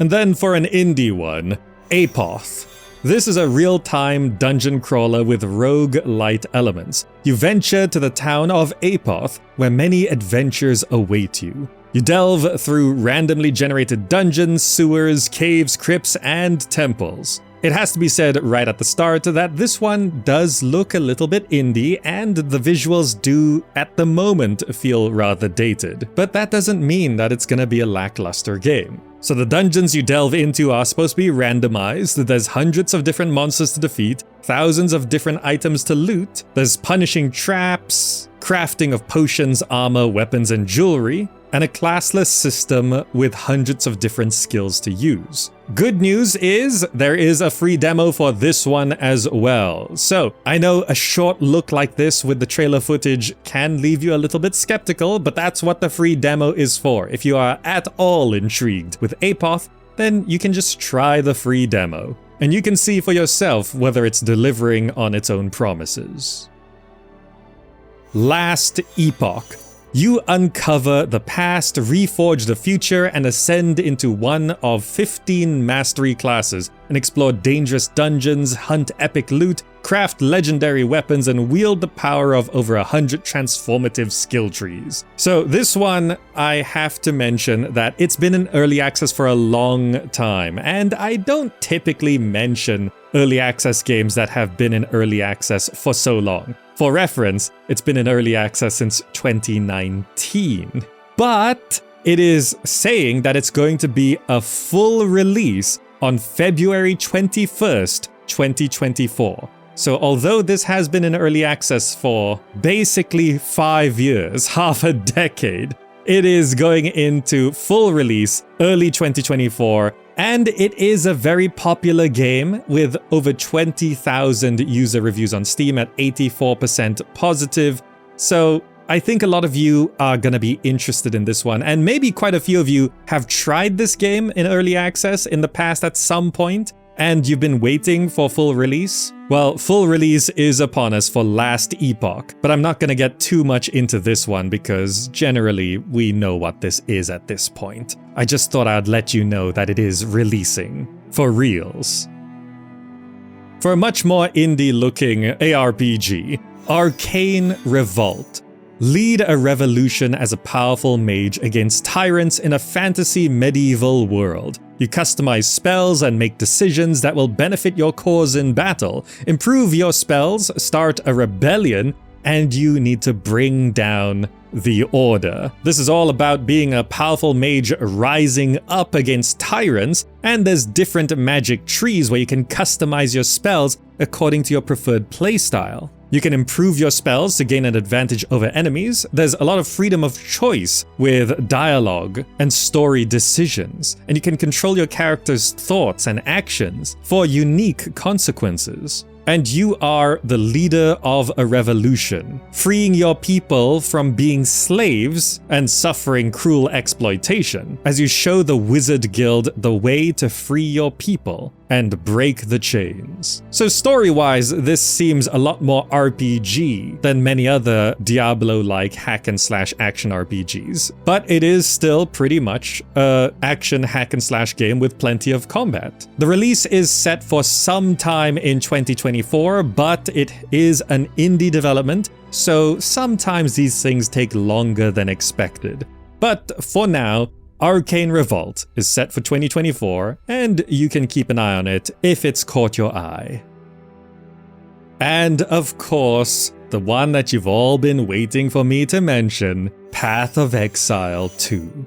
Path of Exile is the Diablo competitor which really took off. There's been many attempts to take on the Diablo formula, and Path of Exile is probably the most successful so far, and they are building up towards Path of Exile 2. This is promising to be the next generation of action RPG. Set years after the original Path of Exile, you'll be returning to this dark world and seeking to end the corruption that is spreading. So Path of Exile 2 is continuing to be a free-to-play online multiplayer game with co-op for up to 6 players, and we've been waiting for this for quite some time now. Promising a new campaign with 6 acts, 100 different environments, 600 monsters and 100 bosses, 12 character classes, a new skill gem system with 240 skill gems that grant devastating active skills, and 200 support gems that modify their behavior. You can also dual specialize your passive skill tree, all new items, a whole new endgame, and so much more. There's just so much to this continuation of Path of Exile that it's impossible to talk about every single thing. But I think if you're already a Path of Exile fan, then you kinda know about it. And if you haven't tried Path of Exile and you're looking for something after Diablo 4, you can try Path of Exile right now. The reason why this is listed today is because the closed beta for Path of Exile 2 is set for June 7th, 2024. So it's gonna become playable to some of you the middle of 2024, and that's gonna be very exciting, seeing it become way more playable and likely build up to release shortly after that. So there's a lot to look forward to here, but there is one more thing that we can play while we wait for Path of Exile 2. Moving on, this next section, away from ARPGs, it's just going to be some general RPGs that don't really fit into any particular subgenre, or there just weren't that many for that subgenre to fill up this list. So this next section is kind of a general section, and we do have more after that. So let's get through some general, interesting looking RPGs. First up is The Way of Wrath. This one is set in the Bronze Age, and you are a tribal chieftain in what they're calling an epic strategy RPG. But what you're doing here is that you are leading a tribe trying to survive this harsh element, and there is an enemy that's trying to kill all of your people. There has been a lot of hype for this game. A lot of people have been talking about it, a lot of people are excited for it. It is supposed to be releasing in 2024, but we'll have to see whether it can deliver on all of its promises. Those promises being, you are a war chief and you get to choose from one of 5 distinct origins that changes how others in the world would see you and treat you. There's a free-form progression system, classless skill progression, that is popular with a lot of people. But you know, if you really like the classes and you're more of a classic player, that one always feels like it's a little unstructured, but classless skill progression is also good. And you'll be controlling your tribe beyond just your main character. You'll be gathering resources, determining which risks are worth taking, and preparing for an eventual assault on your tribe. So there are some colony management aspects to this RPG. There's disputes amongst your people. You make rulings and enact laws, and deeds and misdeeds will build reputation among your people. And there's hunting, crafting, and battles are fought with a real time with pause or turn-based tactical combat. You get to choose, which is an interesting approach. There is a lot being promised here. There's even supposed to be no generic NPCs and fully fleshed out worlds and great tales and all of that to explore, which is a lot. And looking at the game, maybe that's why visually it's not the most high fidelity game you might be seeing this year, but if they just deliver on all of these promises, then the Way of Wrath could be something quite special. And then we have a very pretty looking pixel art RPG called Forge of the Fae. Here you explore a story-rich, mysterious world inspired by Celtic folklore, and you'll be using crystals to channel powerful magic and make impactful choices that will change the story's outcome. Now, there's a unique crystal system which you'll be using when you get into battles with dangerous fae, and the whole thing has a retro-modern RPG approach. Now, retro-modern RPG, particularly with pixel art, tends to have this sort of pixel aesthetic, which a lot of people like, but I know not everyone does. But if you do like pixel art, this one does look quite nice, and it has the modern effects to go along with the pixel art. I think that art style is actually now called NeoPixel, and this one does generally seem to be shaping up quite nicely. Having said that, they are planning to run a Kickstarter as well, which will probably launch this year. So we're probably not going to see a full release in 2024, but an early access release is common post Kickstarter, and we've seen some footage but not a lot. But I think it'd be interesting to keep an eye on Forge of the Fae. And then, one I really want to show off, it's called Felvidek. This has sort of a retro nostalgic 3D pixel art style, which is sort of reminiscent of Return of the Obra Dinn, if you've seen that before, but it's an RPG. And this one released in March 2024 to overwhelmingly positive reviews. It's got about 1,000 user reviews on Steam, and it's at 99%. That is almost unheard of. And, well, since people are liking it, I think I should share it with you. This is calling itself a JRPG set in 15th century Slovakia, and you embrace the role of an alcoholic knight called Pavel. You meet diverse, interesting characters, and you help to drive out the Hussites and Ottomans who are a blight on this land. And you can see from the footage the kind of game it is. It's just this weird, not quite monochromatic. I mean, it's hard to describe the art style. It's retro, but kinda modern, but also nothing else really looks like this. Now, what it is very clear. This is more of an indie game, and it even says that it can be completed in 3 to 4 hours. But it looks like it's one of those unique short experiences that people just love. So if you haven't heard of Felvidek, go have a closer look and see if you agree with 99% of people. Our Life on Water. Here you start your new life as a river talker in a magical life sim RPG. You befriend spirits on the Mekong River to build and protect your floating village. You're drifting, you're farming, you're fishing, and you're forging new friendships, and you can even fall in love. Overall, you'll be shaping the tale of a world worth saving.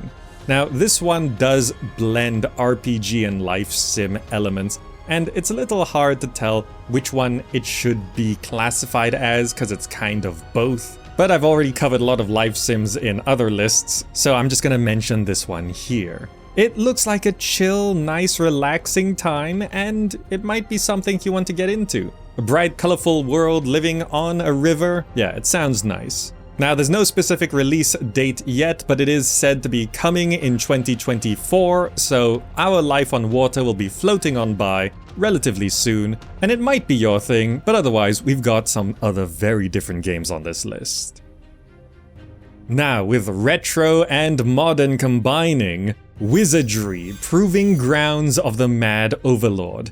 This is actually a remake of the original Wizardry game from the 80s. And the Wizardry series has influenced a lot of games throughout the decades. Notably, Wizardry influenced the original games made by From Software, the games that eventually led up to becoming Dark Souls and Elden Ring. Wizardry also, of course, influenced so many RPGs through the 90s in terms of dungeon crawlers and classical RPGs and even action RPGs. It's just look at the aesthetic of Wizardry games and then you can start to see, oh, so many games kind of just came from this. So I'm personally a big fan of remakes of old retro games, and this one seems to be keeping the retro approach, but of course it's got new graphics, new mechanics, and new sort of refinements of everything to bring one of the oldest computer RPGs to the modern era. Well, somewhat modern era. It's an interesting project to study, if nothing else. Anyway, this one did release into early access towards the end of 2023 to very positive user reviews on Steam. It's doing well,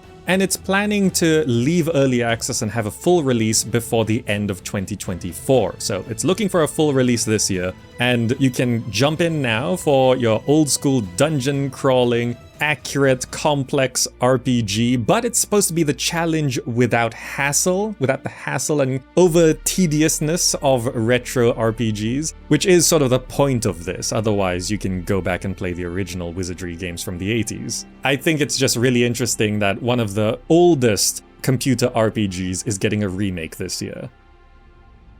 Next up, we've got Arkalund. Explore a vast open world and crawl through dungeons in first person, and then you fight tactical turn-based battles from a top-down perspective, which is the interesting thing. You're sort of like a first-person dungeon crawler, and then it zooms out to an overview of this turn-based tactical RPG. So it's sort of combining what we see in like more classic first-person dungeon crawler type games and also tactical RPGs. You'll be guiding your adventuring party through the game, and this world is mankind's last frontier, filled with secrets and dangers. This one also has been in early access since the start of 2024 to a couple hundred user reviews on Steam with a very positive rating, and it's still getting updates through the year. So it's got a more niche but good start. There is a detailed roadmap so that you can see what's been coming and what has been delivered on already. And of course, it's got the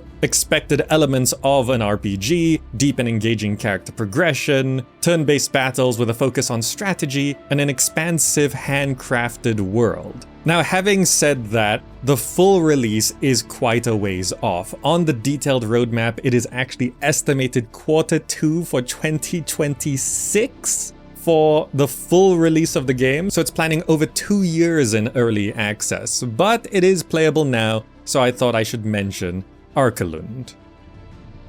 For another taste of a pixel art JRPG, Terra Memoria.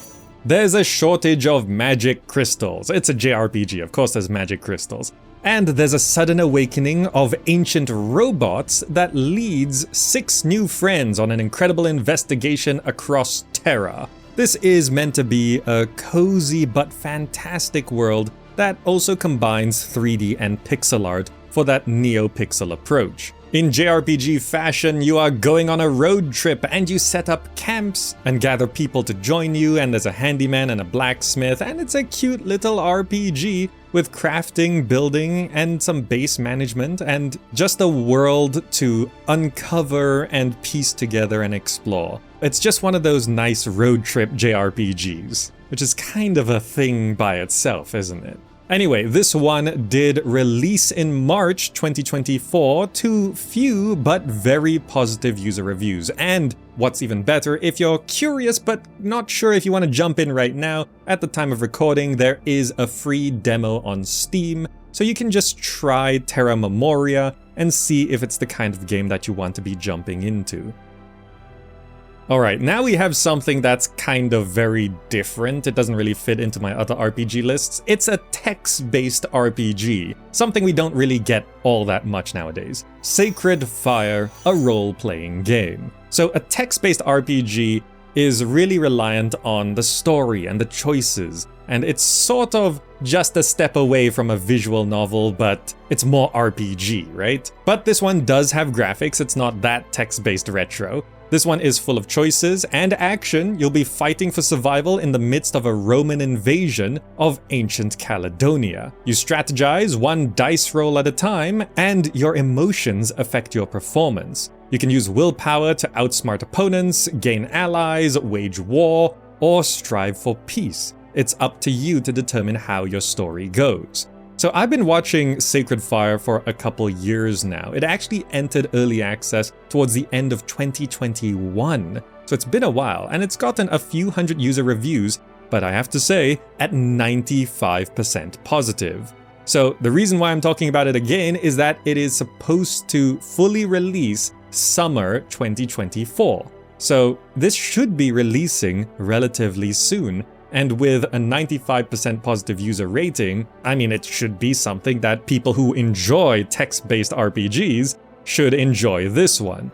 Also, good news, this one has a free demo as well on Steam, so you can jump in now, or you could try the free demo and then see if you want to wait for the full release that's supposed to be in summer 2024, and we're guessing Northern Hemisphere here, so middle of 2024 for Sacred Fire, a role-playing game.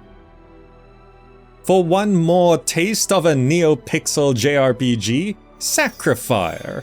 This is a modern JRPG-inspired game with a unique battle system, rich story, very nice visuals actually, and it's got a bit of a side-scrolling platformer thing, but then real-time combat with dynamic battles. But it's sort of merging real-time and turn-based styles in a sort of fluid experience. This sort of combination of battle styles seems to be a bit of a trend these days, maybe just to try and mix things up a little bit. Now, besides that, there is also moral complexity, one of my favorite things in RPGs, where you can't just do the good thing or do the bad thing. There's some moral ambiguity to it.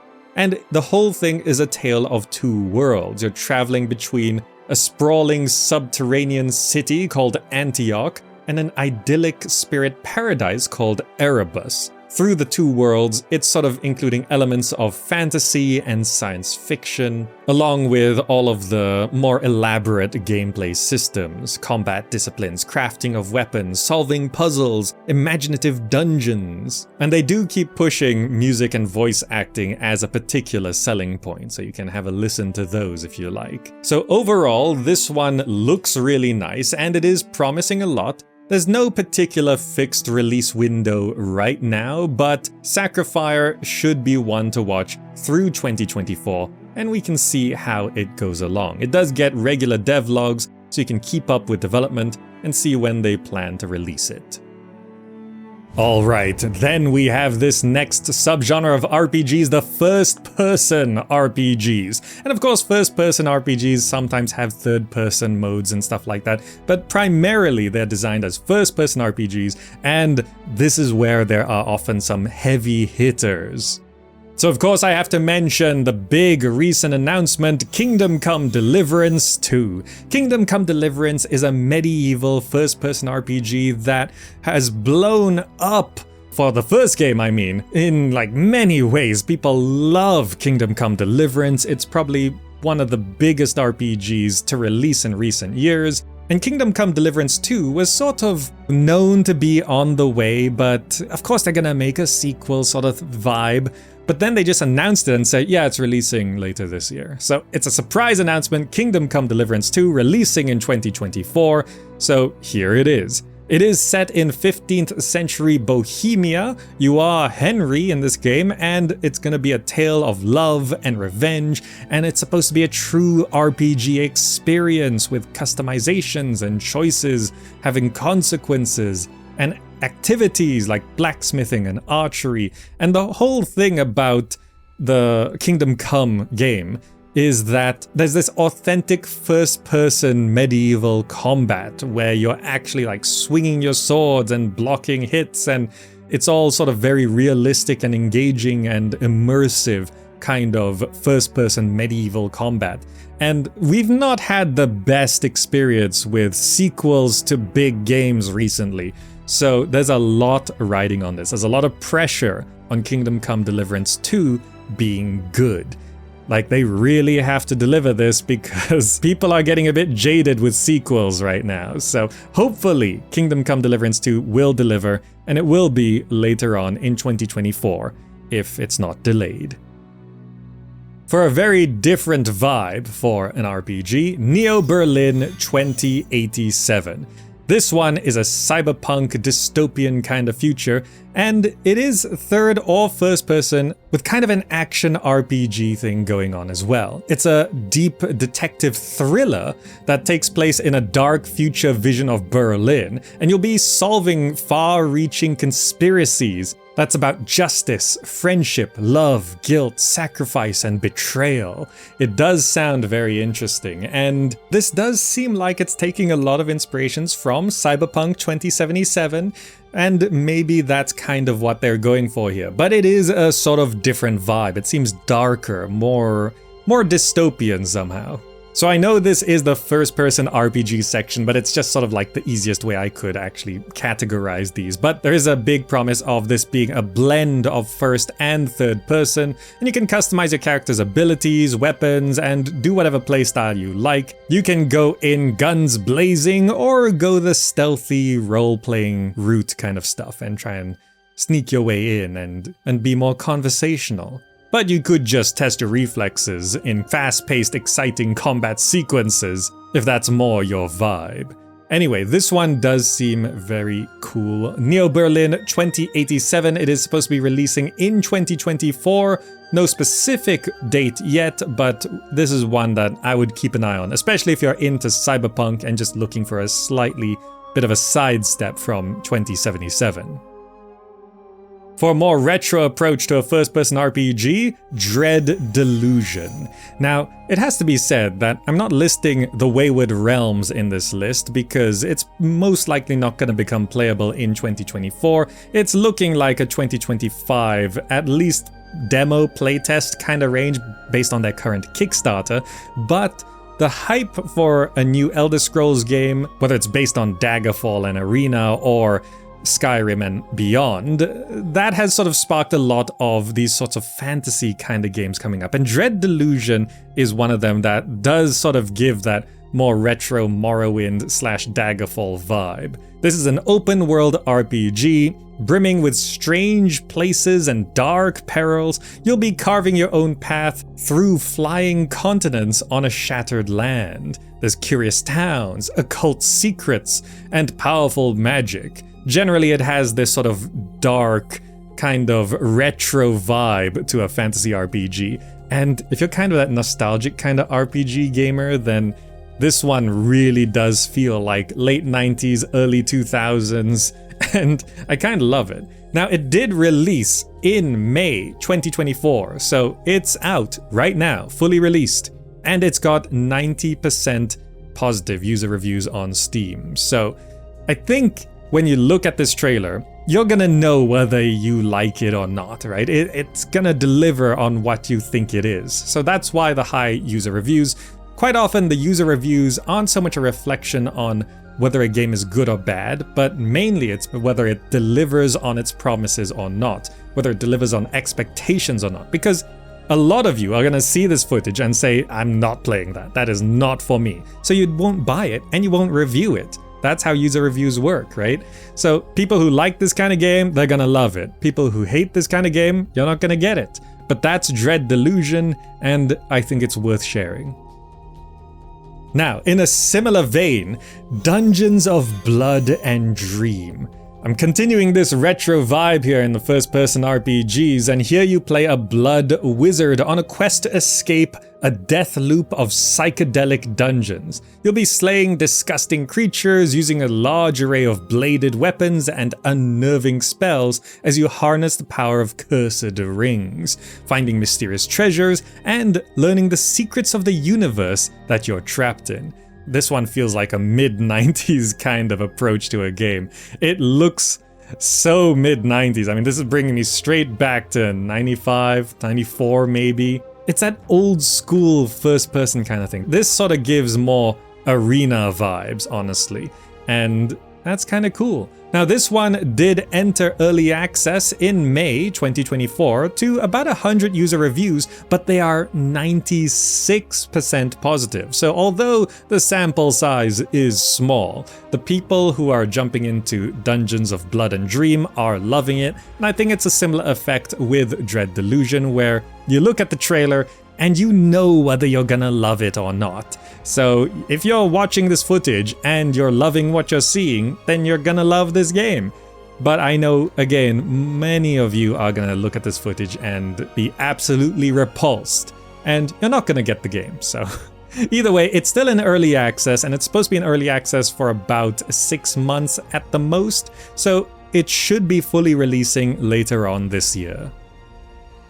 Then we have a weird one called Corpus Edax. Here you create your character and you make your own choices in a first-person melee RPG. You'll be fighting, talking, or sneaking your way out of confrontations, or through them I guess, and your decision is the right decision. Whatever you pick, that's correct. Now this is set in a sort of retro futuristic city, and it's got some retro vibes as well in terms of the game as well, but there's quite a lot that's modern here. You do have your skills, there's a dialogue system, and there's physically based characters, so you can throw objects at legs or arms and heads and they will react depending on where you hit them. You know, you want to cripple someone's legs, you hit them in the legs and then they can't run. You can kick them through windows if you like. The physics-based system is actually quite impressive. There's also faction reputations and your personal reputations, and basically all the good stuff that you would expect from an RPG. But it's sort of weird, it's sort of a different approach. Part RPG, part physics combat simulator. It's interesting. This one is supposed to be releasing in Q2 of 2024, so should be sometime around the near future when I'm releasing this video. But also there is a free demo, so if you're just kind of curious about Corpus Edax, then you can try the free demo right now, and it'll be releasing sometime hopefully in the near future. And then we have Return to Nangrim. This is a dark first-person fantasy adventure with survival and RPG elements. Craft, explore, and survive an abandoned world, so grab your axe and shield and reclaim the mountains together with your animal companion. So this is taking the first-person fantasy RPG but also mixing in some survival gameplay elements, which could be a nice take. I mean, survival mods are always a thing in Skyrim and other Bethesda games, adding in hunger bars and having to survive the cold and seasons and stuff like that. It's always something that people want to have in these kind of open world RPGs, you know, a survival mode. And this one seems to be leaning into that. Promising epic locations filled with secrets, the ability to find and forge weapons, becoming a master blacksmith, brewing legendary beers and cooking delicious dwarven dishes, learning a dwarven runic language, some procedural elements, and this world is dark, so your torch is going to be important. As a side note, this one is also in VR. At the time of recording, Return to Nangrim has a free demo on Steam, so you can go check it out and see what they've got on offer right now. There's no particular release window for the full version, it's just coming soon, but since there is a free demo, if you're intrigued, just have a look and see if Return to Nangrim is the Skyrim competitor that you're looking for. Going a bit more dungeon crawly, Monomyth. This one revives the classic virtues of the dungeon crawling genre. Fight your way through an immersive, interconnected, and highly interactive underworld. Unravel the mysteries of Lysandria and challenge the evil that lurks below the ancient fortress. So this one is leaning into the dungeon crawling aspect, so it does seem like, for the most part, many of these games trying to take on the Skyrim formula tend to focus onto one aspect of it. Skyrim is kind of a bit of everything. The last game was more survival, this one is more dungeon crawly.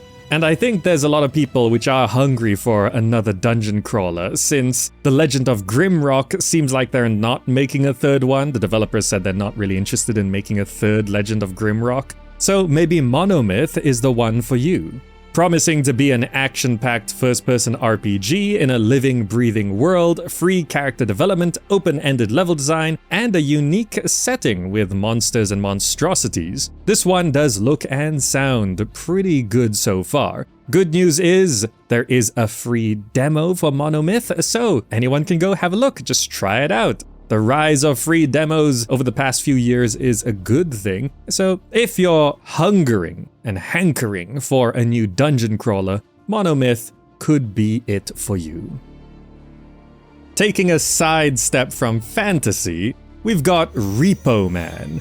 In this quirky first-person RPG, you are a debt collector. You track down debtors, claim their assets, strike deals, deceive, seduce, intimidate, solve mysteries, uncover conspiracies, and dabble in the occult. So this one is still kind of fantasy, but it's sort of a mix of steampunk and cyberpunk. So we have our steampunk worlds, we have our cyberpunk worlds. This game, Repo Man, is somehow mixing both steampunk and cyberpunk, and it's actually kind of working. It looks really cool. Basically, you play a pretty downtrodden person, and you are hunting down other downtrodden people. It's a dystopian future? Past? It's a bit unclear about the timeline here, but it's a dystopian timeline, and you'll be negotiating and persuading your way through things. You can duke it out in some fisticuff combat, taking and selling to make sure assets get where they're supposed to be,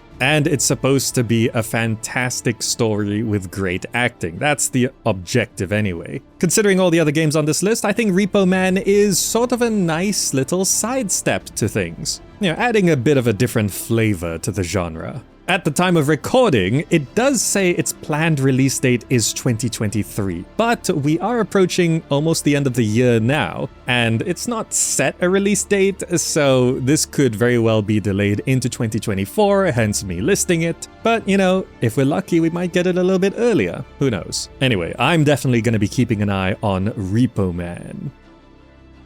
Next up, we've got Tainted Grail: The Fall of Avalon.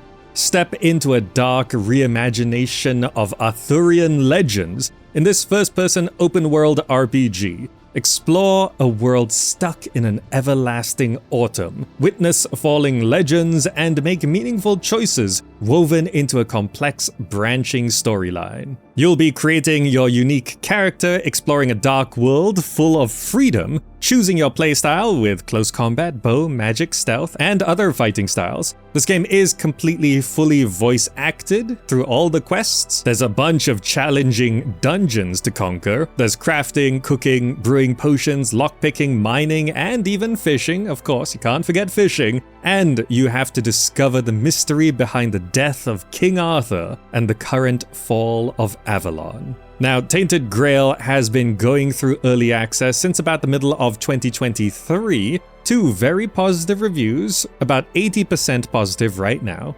And if you're not too sure about jumping into early access, there is a free demo as well. So if you're thinking that this might be the game for you, then you can always just give it a bit of a try. But if you're waiting for full release, they are looking at sometime in 2024. Visually, it doesn't look too bad. It looks pretty good. Maybe not next gen, but still pretty decent. And gameplay seems to be coming together. There's regular updates and they've been adding more content. And they're pretty clear about what is being worked on. So overall, this project, Tainted Grail: The Fall of Avalon, seems to be coming together. It's going well through early access, and we should see this finish over the next year.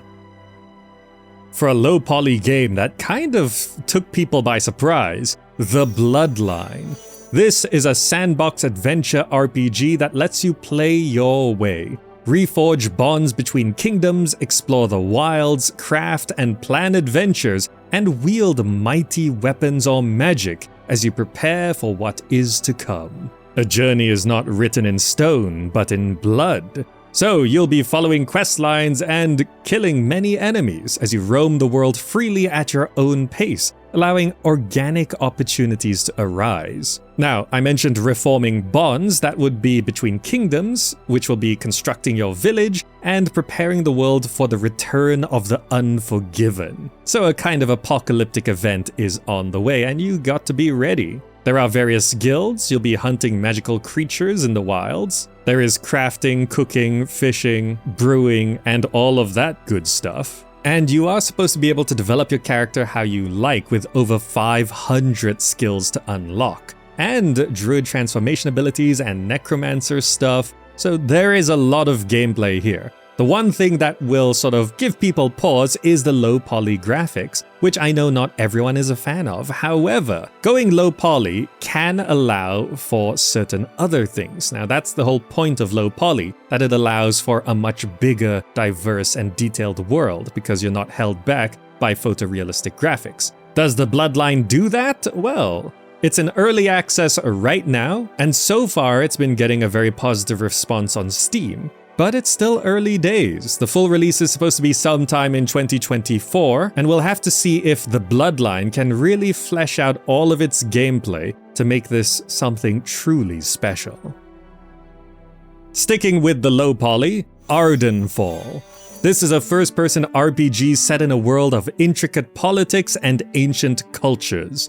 Explore rain-drenched wetlands and forgotten dungeons full of danger. Meet countless interesting characters with unique dialogue and quests, and leave your mark on this mysterious world. So this game is also a low poly-ish art style with kind of a different visual vibe to it, and you are supposed to have meaningful character creation, interactions with a unique range of characters, a bunch of combat playstyles with throwing of potions, single-use spells, throwing knives, fire, all of that, and various weapon choices. And there's supposed to be a powerful dialogue system where you make choices depending on your stats, traits, and much more. So talking to characters and interacting with them and that kind of personal stuff should allow you to have very interesting outcomes. But that can be very difficult to pull off, and we haven't seen all that much of Ardenfall yet. There is a free demo, so that's good news. There is something playable that you can check out. We don't know when the full release of Ardenfall will be, so we can have a play around with the demo right now, and they will probably require feedback to see what people really want, and then we'll see how Ardenfall develops over the next year.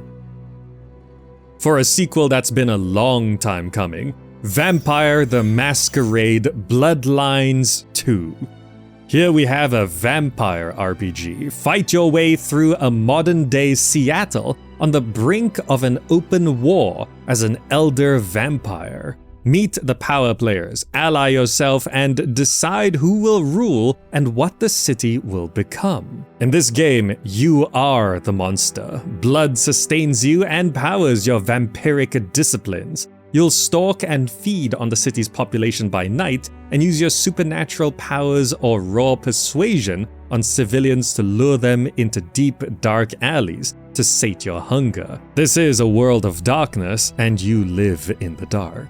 A vampire game is always exciting, but we have been waiting on this one for a while now. Vampire the Masquerade Bloodlines 2, besides having a long title, was also announced a long time ago, and we've been sort of seeing glimpses and bits of it over time, and it seems like it is now finally on the way. It is set for a release window sometime in 2024, but the hype is real, and it's got a lot to live up to. Could this game actually be everything people want from a vampire RPG? Maybe, or maybe not. I'm a little bit cautious, but we'll see how it goes.